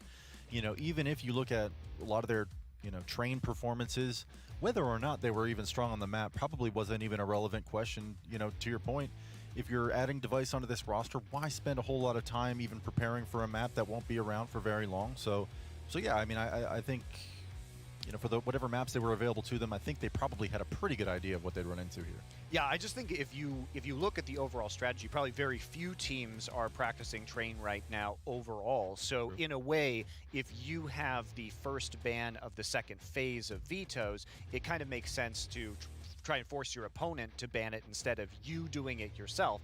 Otherwise, maybe somebody has like that pocket Train, but with some of these newer rosters and many teams who have made roster swaps, they're not going to be up to speed on Train. Let's be realistic, unless it's some sort of super secret ace in the hole that they've been working on. And even then, you want them to prove it right before you actually take that threat seriously. Yeah, for all the longer standing teams right now, people that have come in with a 5-man lineup that's and has time to develop their whole map pool, sure, you can play Train here and probably actually use that as a really strong punish pick against these newer lineups. But I think it's fair points from both you guys that they probably don't want to include Train into their new map pool, given they know that this is the last tournament that it's going to have it. So I think that for NIP's sake right now, though, the thing is, if they haven't practiced either map, then there's a case for it. But I'm pretty sure that they've probably been practicing Mirage more than Train. So what would have to change? What would you like to see from NIP if they are going to take this series home, Lex? Like, between Nuke and Mirage, what is the biggest change that they have to make to have a strong showing and come out with the victory? I don't know. I mean, across the board, it seemed like they were performing on Nuke pretty well, and it didn't really seem that on their T sides they were able to gain any traction. So maybe that just needs to, be the solution for them, just being able to play a little bit more loose and find some entries earlier on. And of course, T side Nuke, it's always so difficult sometimes to be able to find those opportunities to begin with, especially when you have, an ace up your sleeve such as an Opper and Device. He's not always going to have an op in his hand, first of all, and then beyond that, and it's not as though Anonymo isn't aware of the fact that he's going to be a threat on the map. So he had a very limited output as well. And so I think, when we're talking about what can they do differently, I think it just comes down to round on the board and the rounds on the board for T side. Do you agree with that, Maui? Yeah, I'm just really curious what the Japanese at the bottom of ZTR is thinking, because it's like Suterusu Modo. I don't know what Suterusu is, but it's supposed to be an English word if they're using katakanas. But okay, whatever. That's just really distracting me, because I don't know if it's some Swedish word is Suteruso. Like, I don't.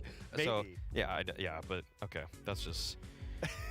Twitch chat sleuths, go ahead and inform Mao. I'm sure you could tweet at him at Maui Steak. We will have solved this by the time that the post game comes around, and you can tell us, Maui. Yeah, we'll find out. We'll find out. That's what one semester of Japanese got me, being able to read an NIP jersey. Just one little text. But not even know what the non-Japanese word that it's spelling is. I know, yeah, now because it might be a Swedish word. So, yeah, we're just left in the dark there. Yeah, globalization, what a time to be alive. The Swedish-Japanese collision that is happening with NIP.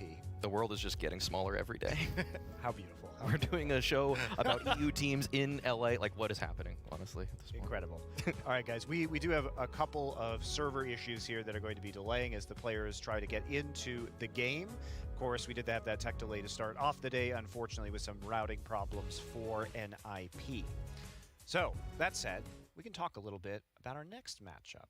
How about that? Which is going to be Fun Plus Phoenix, and they're going against the Hyenas roster, which, if you are unaware, is composed of 3 of the former North players. So their qualification for this EU RMR was due to the fact that North had a bunch of RMR points from last year, and therefore the invitation was accepted by their former players instead. Now, we don't know much about the Hyenas roster.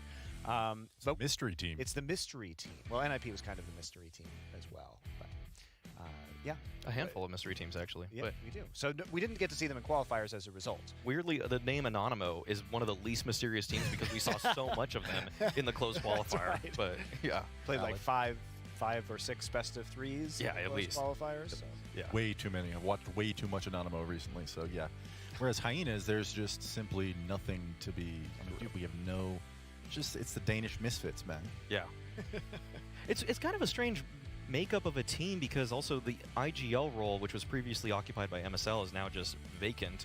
And I don't know if in an interview, I think it was it AZ is that is calling now? I'm not 100% on mystery that. team. I meant it, Maui. Yeah, we'll find out then. We'll find out shortly. But yeah, it's gonna be strange. But FPX on the other hand, kind of a meddling roster in EU, kind of like always around the 8th to 10th best team in Europe, and they've had a couple upset victories over the last year. But they now are playing with Emmy, and in recent interviews, they're using him as their IGL, but they wanted Chris J, but they couldn't acquire him because of what was going on with his Mouse Sports contract. So all in all, that's a little bit strange, but in the last couple weeks, they beat G2 with this lineup. So that's nothing to scoff at either. So I think that honestly, FPX should be the pretty firm favorites going into the second match of the day. Makes sense. Well, we do have the players in the server now, so we will look forward to that Hyenas versus Fun Plus Phoenix match a little later on. First, we have to finish this one up, and it could be an upset from Anonymo.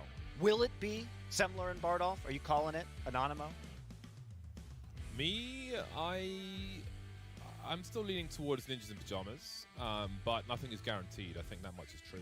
What about you? No.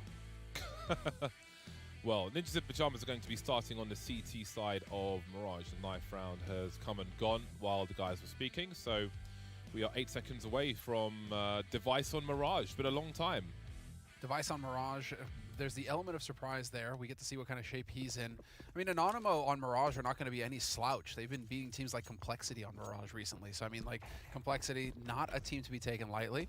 A lot of firepower there. And if Anonymo can go toe-to-toe with them, I think they can go toe-to-toe with NIP. There is that element of surprise, though, with Device. What's he going to do? What's he going to show us? Well, Ninjas Pyjamas will have a lot of presence in this short position.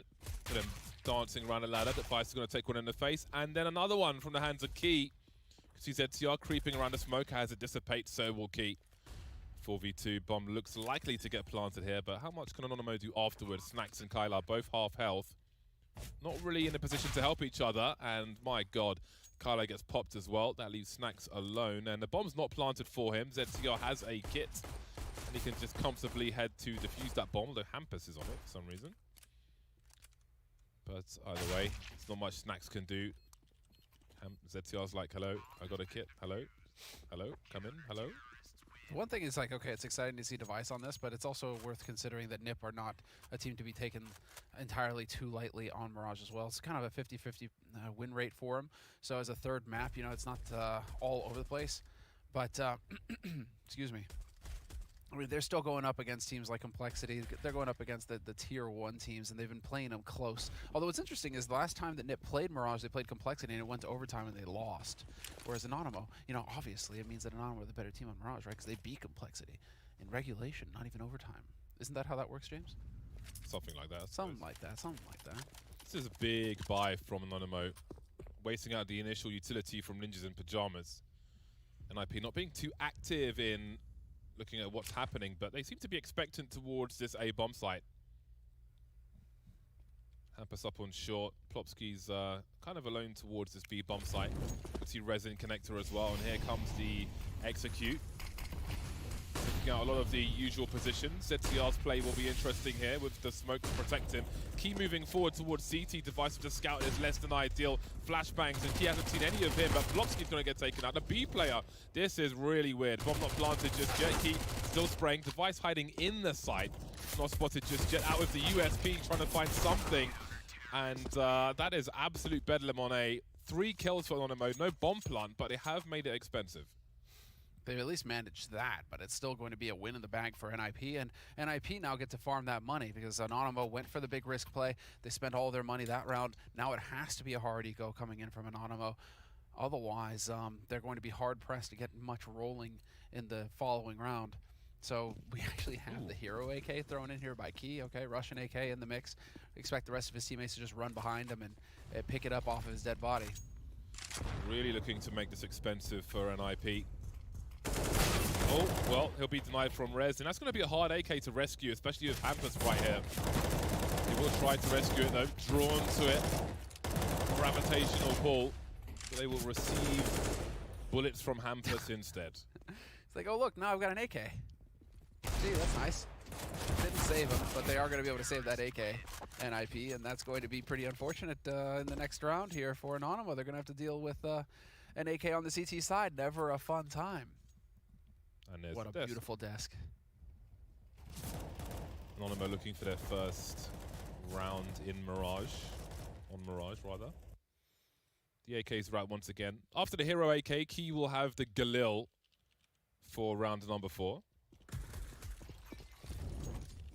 Device with the Molotov to thwart an early smoke grenade, try and create a gap. However, there is a smoke grenade that lands dead in the middle of the window, so even if you throw a molly, it will still smoke the window correctly. So if you don't know that, that's one to learn. I learned it, then forgot it, sadly.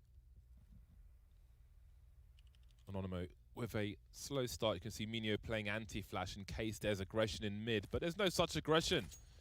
Ninjas in Pyjamas seems to be waiting to see what kind of play Anonymo may make. Minute 15 on the clock, as we still have a lot of Molotovs and smokes here for Anonymo. Could this suggest an A play, potentially? You can see Innocent lining grenades up. Considering it. 1 minute on the clock now. Rez still waiting at connector with a smoke. No more smokes for mid. ZTR is the only person who could offer some area control with a smoke grenade for NIP, and this is a real slow one from Anonymo. 40 seconds on the clock as mid is taken, top and bottom. And indeed, there is the area control from Ninjas in Pyjamas, trying to delay the advance of Anonymo with utility. But again, ZTR is so committed on the A bomb site, he can't really support the connector control with a smoke grenade. 26 seconds now, still unclear as to which way Anonymo are going, but there's a huge gap in that smoke, and that will allow Rez to pick off Minio. You can see Kyla trying to buy some space, so they're getting some clues, and we can see the rotation from Ninjas in Pyjamas. Got a crossfire, but Kyla has found the first half of it, almost a second, but didn't quite finish off the job there. 9 seconds for this bomb to get planted now, and there might just be a chance for them. Oh my god, the kills have come in a flurry, leaving Plopski alone. 1 versus 3 made 2 with the kill onto Snacks. He has a defuse kit, but he's not sure where these players are. A slow approach, very controlled from Anonymo, and they're in a strong position. Plopski's going to have to walk into a crossfire unless Key goes too wide and starts to peek. Looking towards Tetris, we can see this now. There's a nice 1v1 from Plopski, but Key will trade, and there's the first round for Anonymo. Fantastic work there in the end for Key to actually get that kill. Plopski saw it coming. He knew that the crossfire was there. but not able to collect on that last one. That is just such a weird round, though, because there's the gap in the smoke where Rez, you can see here on the replay, manages to get that kill for free, but then Kyler manages to pick up a massive frag, and that opens everything up onto that bomb site. This huge flank from Snacks, though.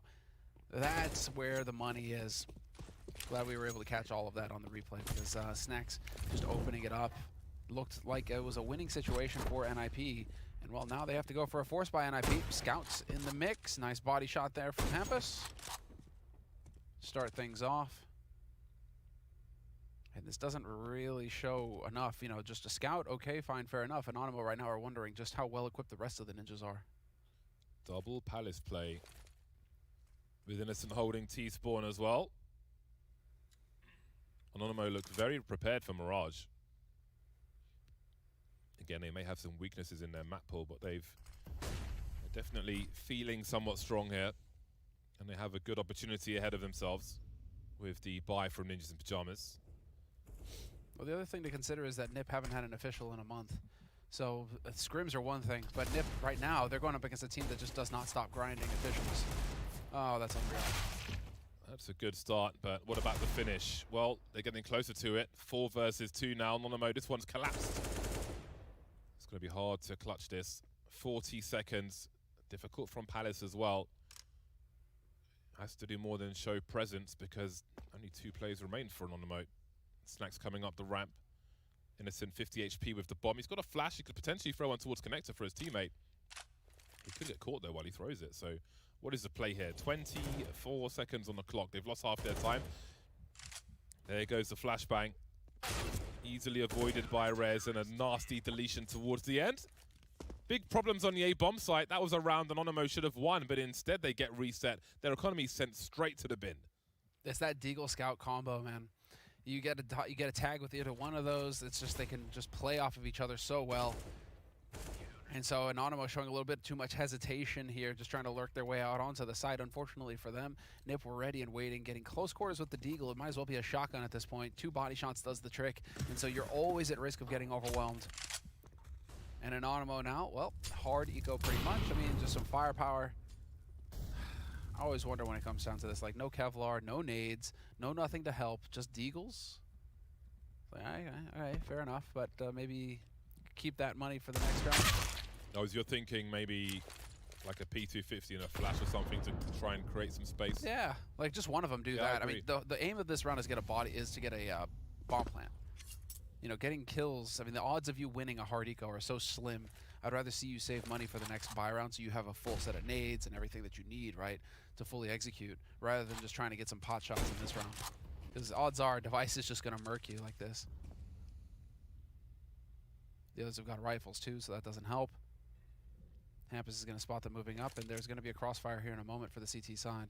You can see them trying to double peek Device from either side, it seems. Well, they were. Again, from that box where Snacks is, you can see players standing behind default and the fireboxes. I've noticed as well, so here, most people in Europe would call those 3 boxes triple. Yeah. As you can see, but in like regions like Serbia and so on, they're commonly called fireboxes. Yeah. And in the corner, they call that triple, but the other side of Europe, they'll call those fireboxes. Yeah. Really? Good. Yeah. It's very Interesting. strange. I wasn't aware of that. I knew that there was. I know the one on site is triple or firebox.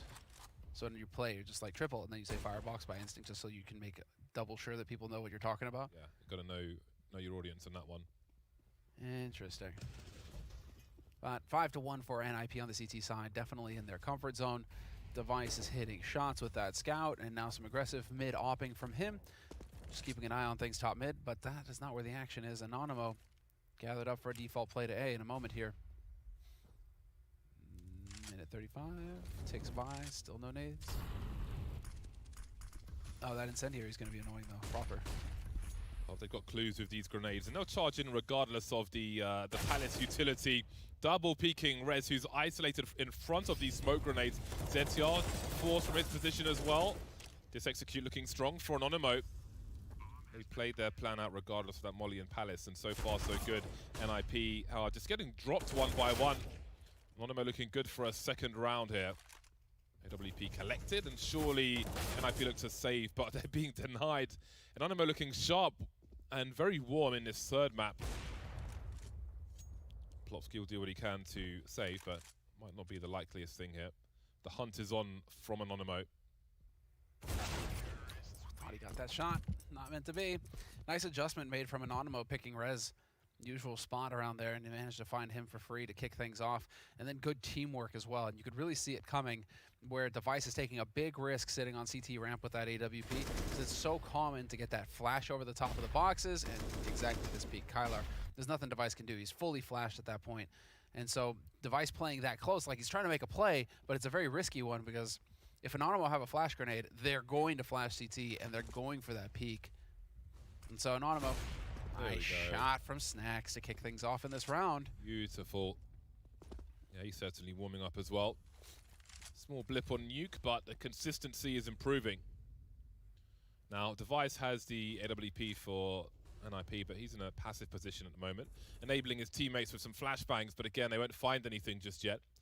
Anonymo have seen those pop flashes before from NIP in this half so far, and they are playing around the corner, not quite revealing the information.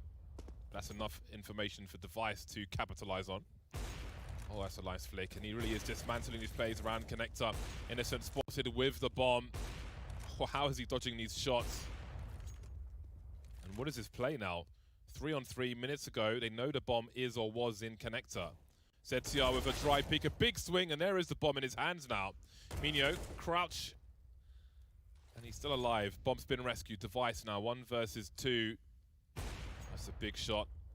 Now Snacks has got to come in from the ramp and collect that bomb. 45 seconds. Device has a good read on the situation. There's a flashbang, so he knows exactly where he's coming from. Did he see his foot there? Oh my God, Snacks, not like that, surely. Wild peaks. Device now with the smoke to create some space and go on the hunt, but Snacks is reading this and staying in position. Oh, this is so awkward for both of them. 25 seconds to USP out. If Snacks goes for a shot, there could be a smoke push. It's so weird. Is he heading towards the B bomb site? 18 seconds, he has got time for it. Quietly slinking away so as not to give a sound cue. Now, how long does Device hold for? Extremely awkward situation for him. Oh, Device is going to be in trouble. He doesn't even know if it's A or B yet. There's no beeps. How long to realize? He knows now. AK's collected. Snacks could be absolutely anywhere, and Device has to figure out where he is without the fuse kit. I think he's realizing now he's got to get his skates on. Did he just see part of Snacks? I think he did. There's a crouch peek from Snacks, and Anonymo get a third round. Difficult for both teams towards the end, but you can see Anonymo starting to smile now. There's so many layers on layers on layers there. Pretty sure he saw the gun barrel. Pretty sure he's pre-aiming. He's expecting Snacks to go for a right eye peek, and then Snacks is just one step ahead. He's like, no, actually, I'll go for the left one. I'll go for the disadvantaged one, and Device not able to adjust in time. This is, I mean, that if you're going to have anybody alive in that situation for Anonymo, you're overjoyed when it's Snacks. This is in his wheelhouse. 1v1 clutches, he'll do that all day. And so that is a monster round coming through for Anonymo. They absolutely needed something magical to happen for him there. And, well, Snacks is there to deliver. Always hungry, always looking for shots. They've broken the money for Nip. Yeah, this is going to be problematic now for NIP. At least NIP have managed to get those 5 rounds on the CT side, so they have a little bit of a buffer. It's not the end of days. It's not as if they're getting reset hard with nothing to show for it right now. I mean, they still have 5 rounds in play. But we may just get the hard eco coming in here from NIP. They still have 2 rounds of loss bonus, so they take the hard eco and they come back, and it's actually going to be a fairly decent buy in the next round. Yeah, the looks on the faces have just changed dramatically. The question is right now reversal. Is My whether hands are cold. Well, what? Yeah, he's not just fondling himself. Don't worry, guys. Anonymo is conditioning Nip to think A site over and over again right now. They've been very consistently taking mid and going to connector and getting up on A, and NIP have been playing around that. You saw in the last round where they were just really focused with 4 players on A. They were ready for it. When is the question is, when does Anonymo flip to B and just go for that B play, get out there quick, and get another round on the board? And so NIP right now, that's the nightmare for Hampus, is trying to predict when is it that Anonymo are going to shift their attention over towards the B site, and we'll start to see some action over here. It's looking likely that it might be this round, in fact, as the bomb is going to make its way over towards B apartments. Could go to a mid-crunch still. Minho and Kai, or Key rather, just picking it up. But, man, Nip already pushing ramp for the info. They've got 3 players in a T-spawn. That's a big deal. Well, the info is key, but they're still fighting with pots and pans here. Do you ever get hit by a pan? I've got to think about that. It's quite possible, to be honest with you. Got hit with a carving fork. That hurts. So, Plopsky's got himself an AK-47. Oh, what the hell is happening? How? What? They're all dead, but why? How? I don't understand. Hampus over towards B only has a USP. He needs to try and hide in plain sight. Oh, he's going to land a headshot on Smacks, but needs a second one. And he's given Plopsky a chance. He's moving in with high ground advantage. All of a sudden, 3 Anonymo players are dead. I don't even get it. Better keep your AK out. Innocent's playing that angle now by the van. Such an awkward angle to deal with.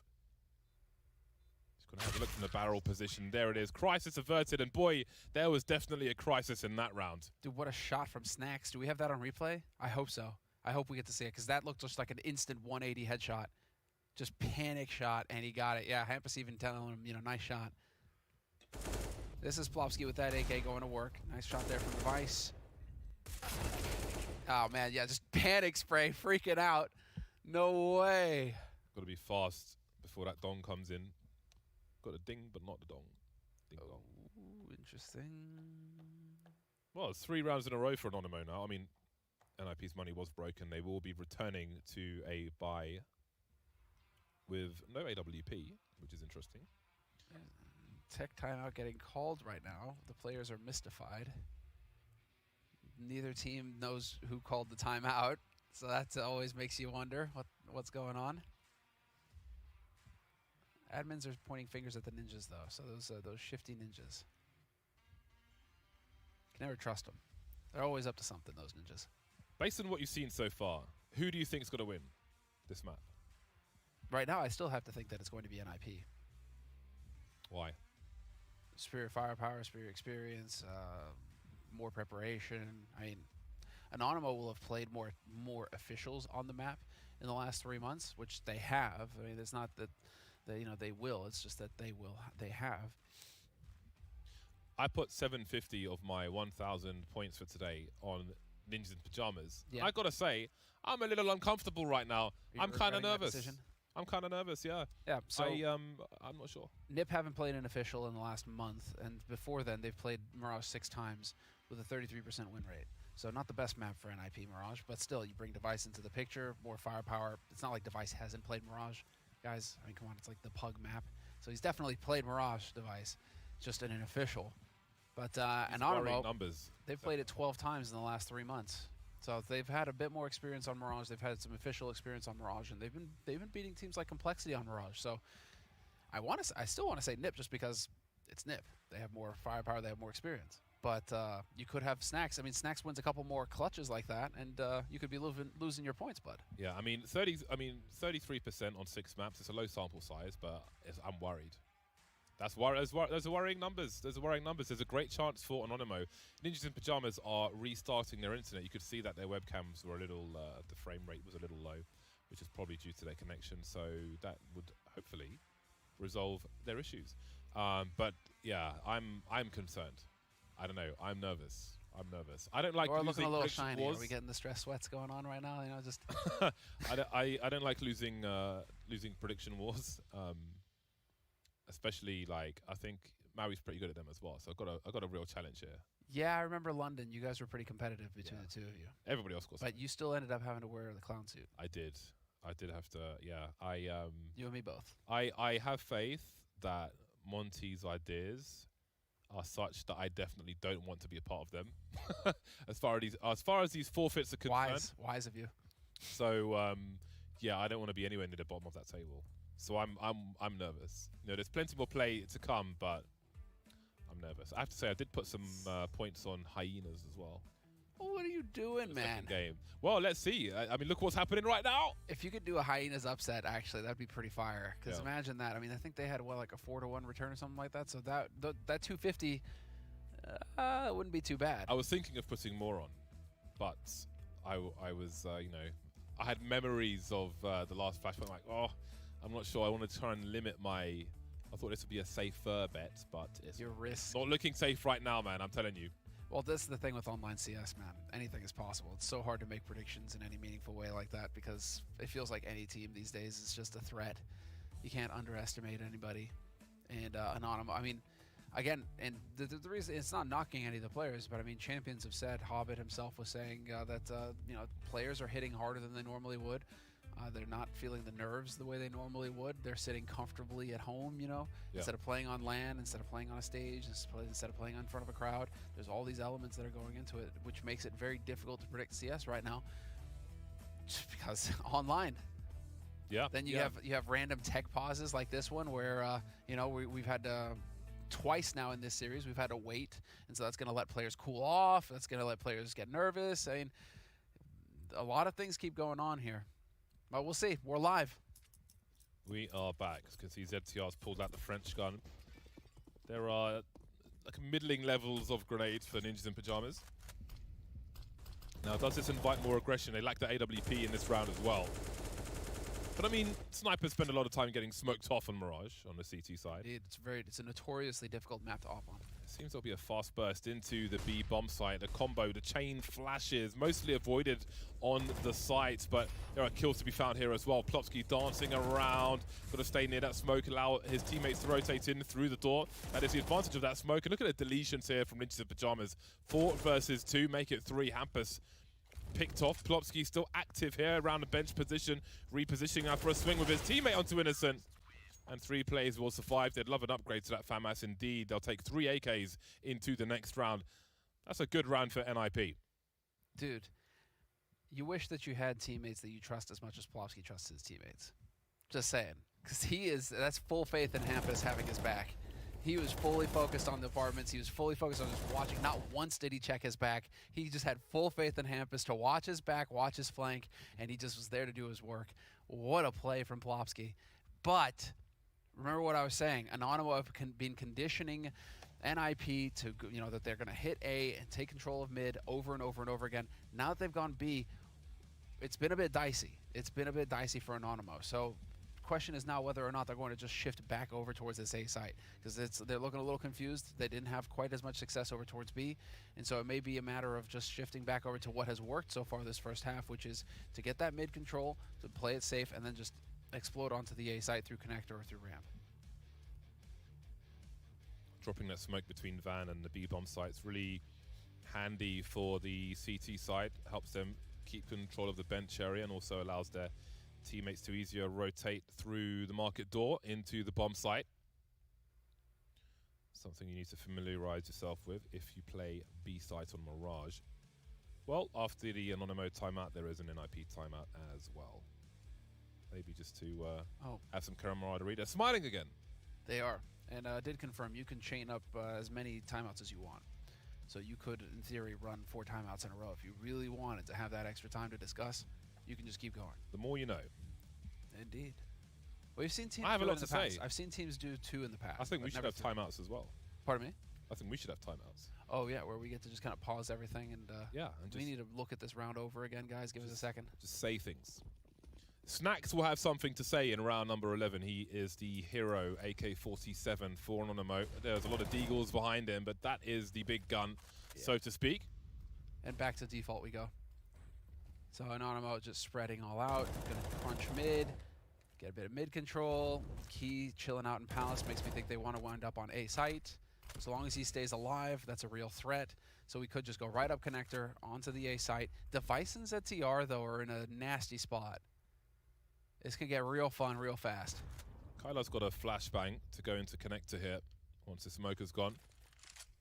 Snacks will create some space for himself.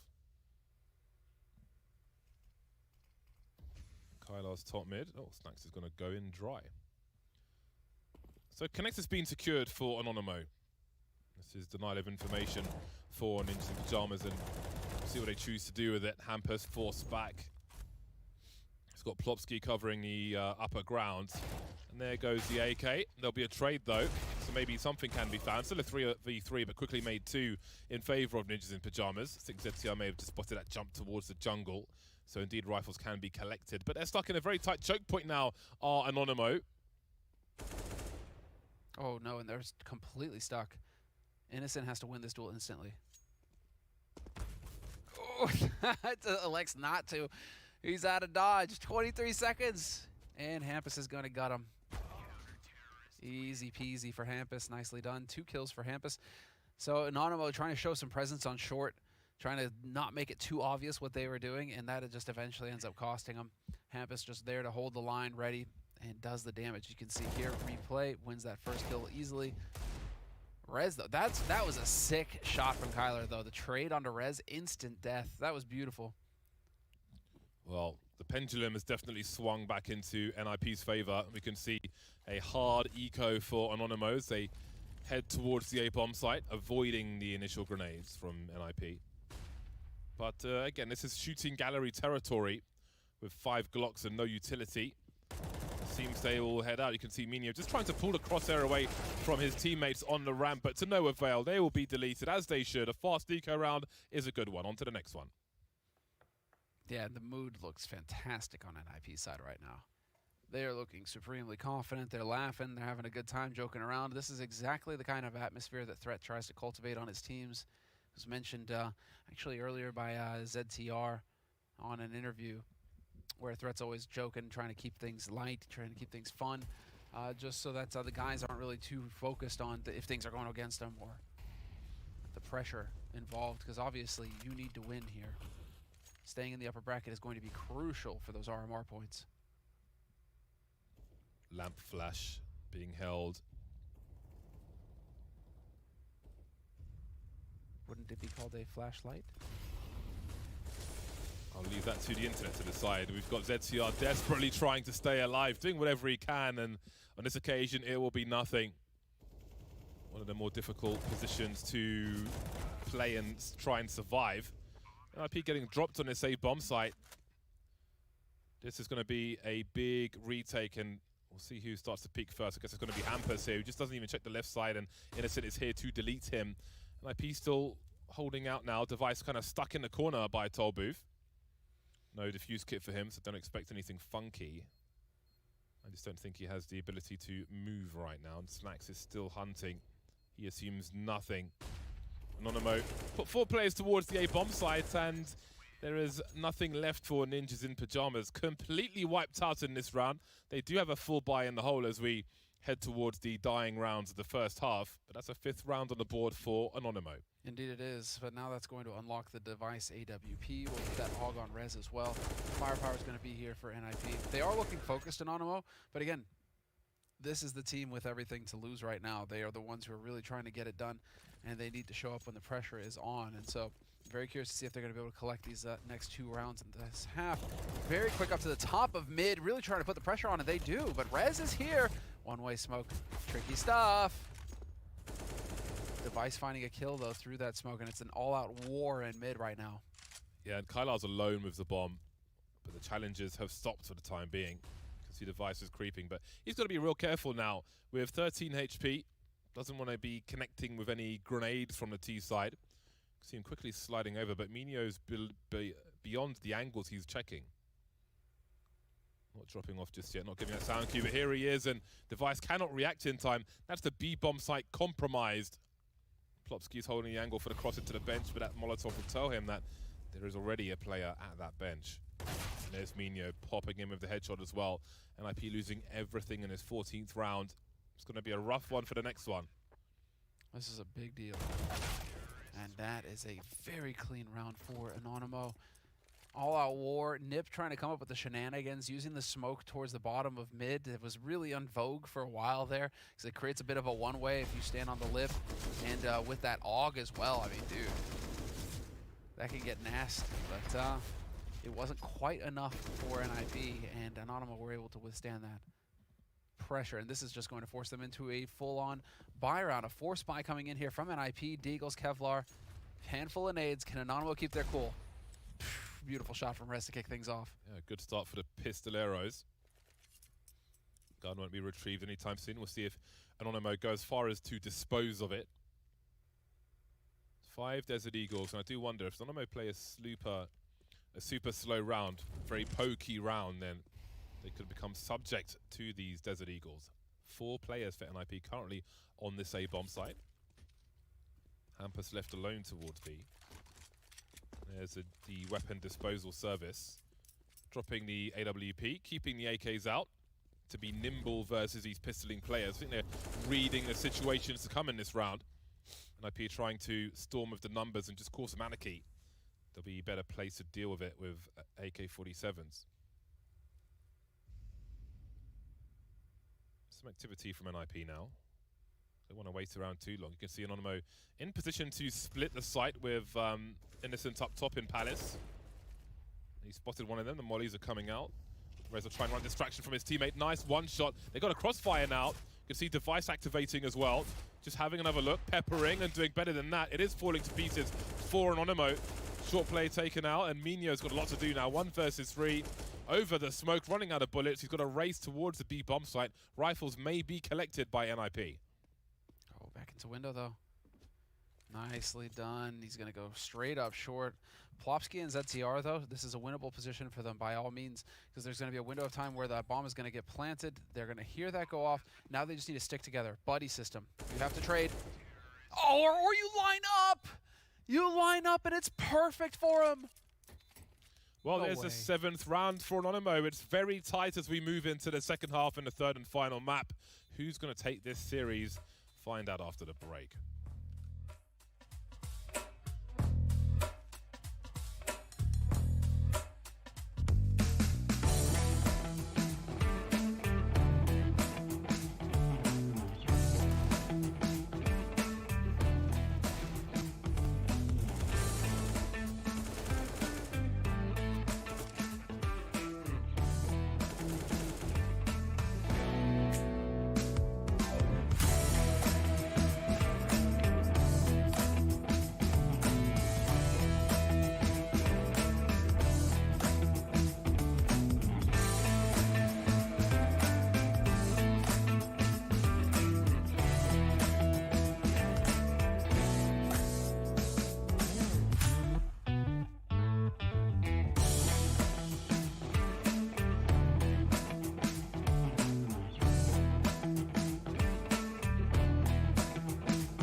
Last pistol round of this series begins now. Anonymo move to the CT side of Mirage. 1 game apiece. Dominant start from Ninjas in Pyjamas, 16-3 on Overpass, but Anonymo's game really started on Nuke. A close affair, but they did take it to Mirage, and they find themselves now 1 round behind with 3 men heading towards the B bomb site, including Innocent on short. Seems they are expectant. NIP got 3 players looking to burst top mid. This will be an interesting pistol round indeed. All Kevlar for Anonymo. No defuse kits, no HEs, nothing funky. P250 though from Rez, and Innocent will get absolutely blasted. We've got double raid boss here for NIP. Rez and Device both rocking P250s and Kevlar. In position now to split the B bomb site. I like this, that Nip are just not making any bones about who's hitting the shots right now on their team. Give those guys P250s and let them go to work. Minios with a very quick reaction, the rotation over towards this B site. It's not going to happen, though. Surely not. 1 versus 3 now for Minio, looking for the multi-frag, disciplined, patient, but there is one coming in from the back. Where does Rez choose to plant the bomb? Oh, he's going to get flanked back of the head and dead, surely. Indeed. Here is Hampus in the rear with the gear, and it's a pistol round for Ninjas in Pyjamas. It's their turn to win both pistols on the map. Did Device forget that he had a P250? Is that why he went for the USPS there? Questionable, it feels like. Questionable to save the P250 instead of the... or save the USPS instead of the P250. Regardless, Nip managing to get a strong start here on the round. And, you know, as far as the individual performance is concerned right now, Device is doing good work. 15 kills. He's right up there with Rez, who has 18. So for anybody wondering if he was going to have a slow start to this map, the return of Device, first time he's playing an official Mirage match in 2 years. So far, so good against Anonymo. That doesn't change the fact that they are not as far ahead in this match as they would like to be. Yeah, I would imagine Device maybe picked up the USP out of habit. It's more accurate, but less damage from range, of course, because of the armor penetration of the P250.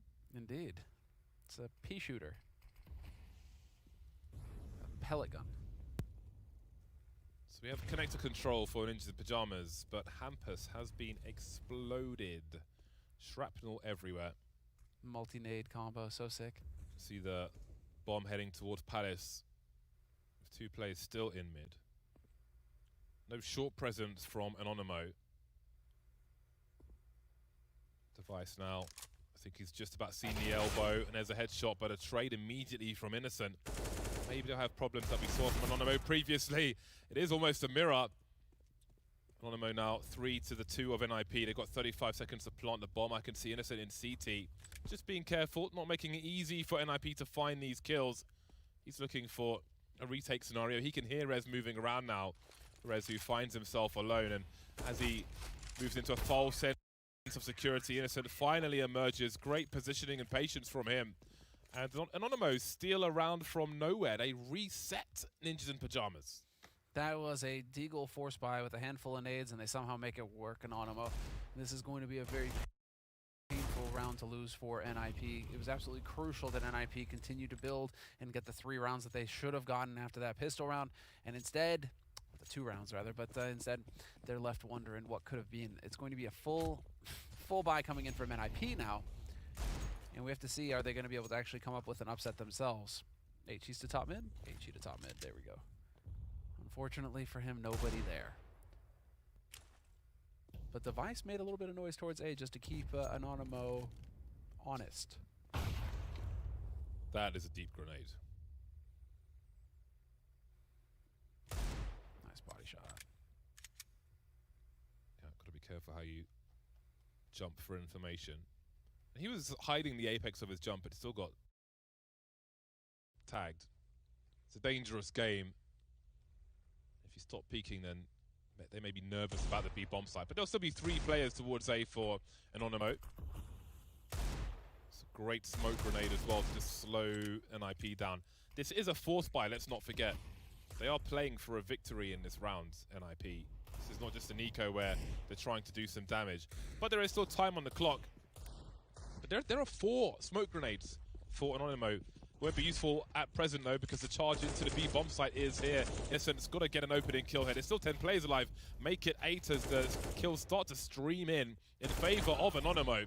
But maybe there's a chance to plant the bomb. Device is in no man's land, however. Let's not forget this is a force buy. They're playing for the win, but he's completely out of action. Deleted by Minio in mid. Hampus finds a rifle, but can't do too much with it. So it's just a 2 kills for NIP and a 9th round for Anonymo.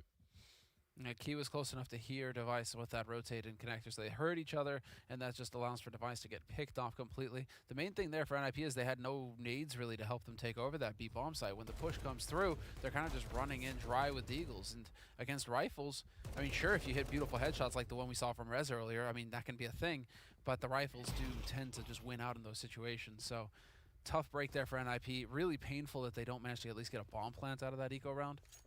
Not having that bonus 800 is definitely going to haunt them. And now, I mean, now they're going to try to set themselves up for a bomb plant again. But this is just a... They have nothing to work with this time. Hampus has elected to still go for a deagle. Questionable, let's say. Questionable. But this should be Anonymo mopping up, and we should be getting Anonymo into the double digits first.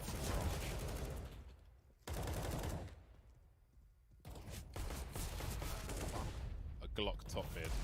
Hampus has to get one kill. It's a rough Get situation. one kill. Not even a kill. You buy the deagle and you don't even get one kill. Hampus, what is that? 3 rounds in a row for Anonymo. Can't afford a Molotov now. Could have bought a Molotov. You know? Could have bought a Molotov. Flash grenade? No, don't need those. Overrated. Who needs grenades anyways, James? Who needs grenades?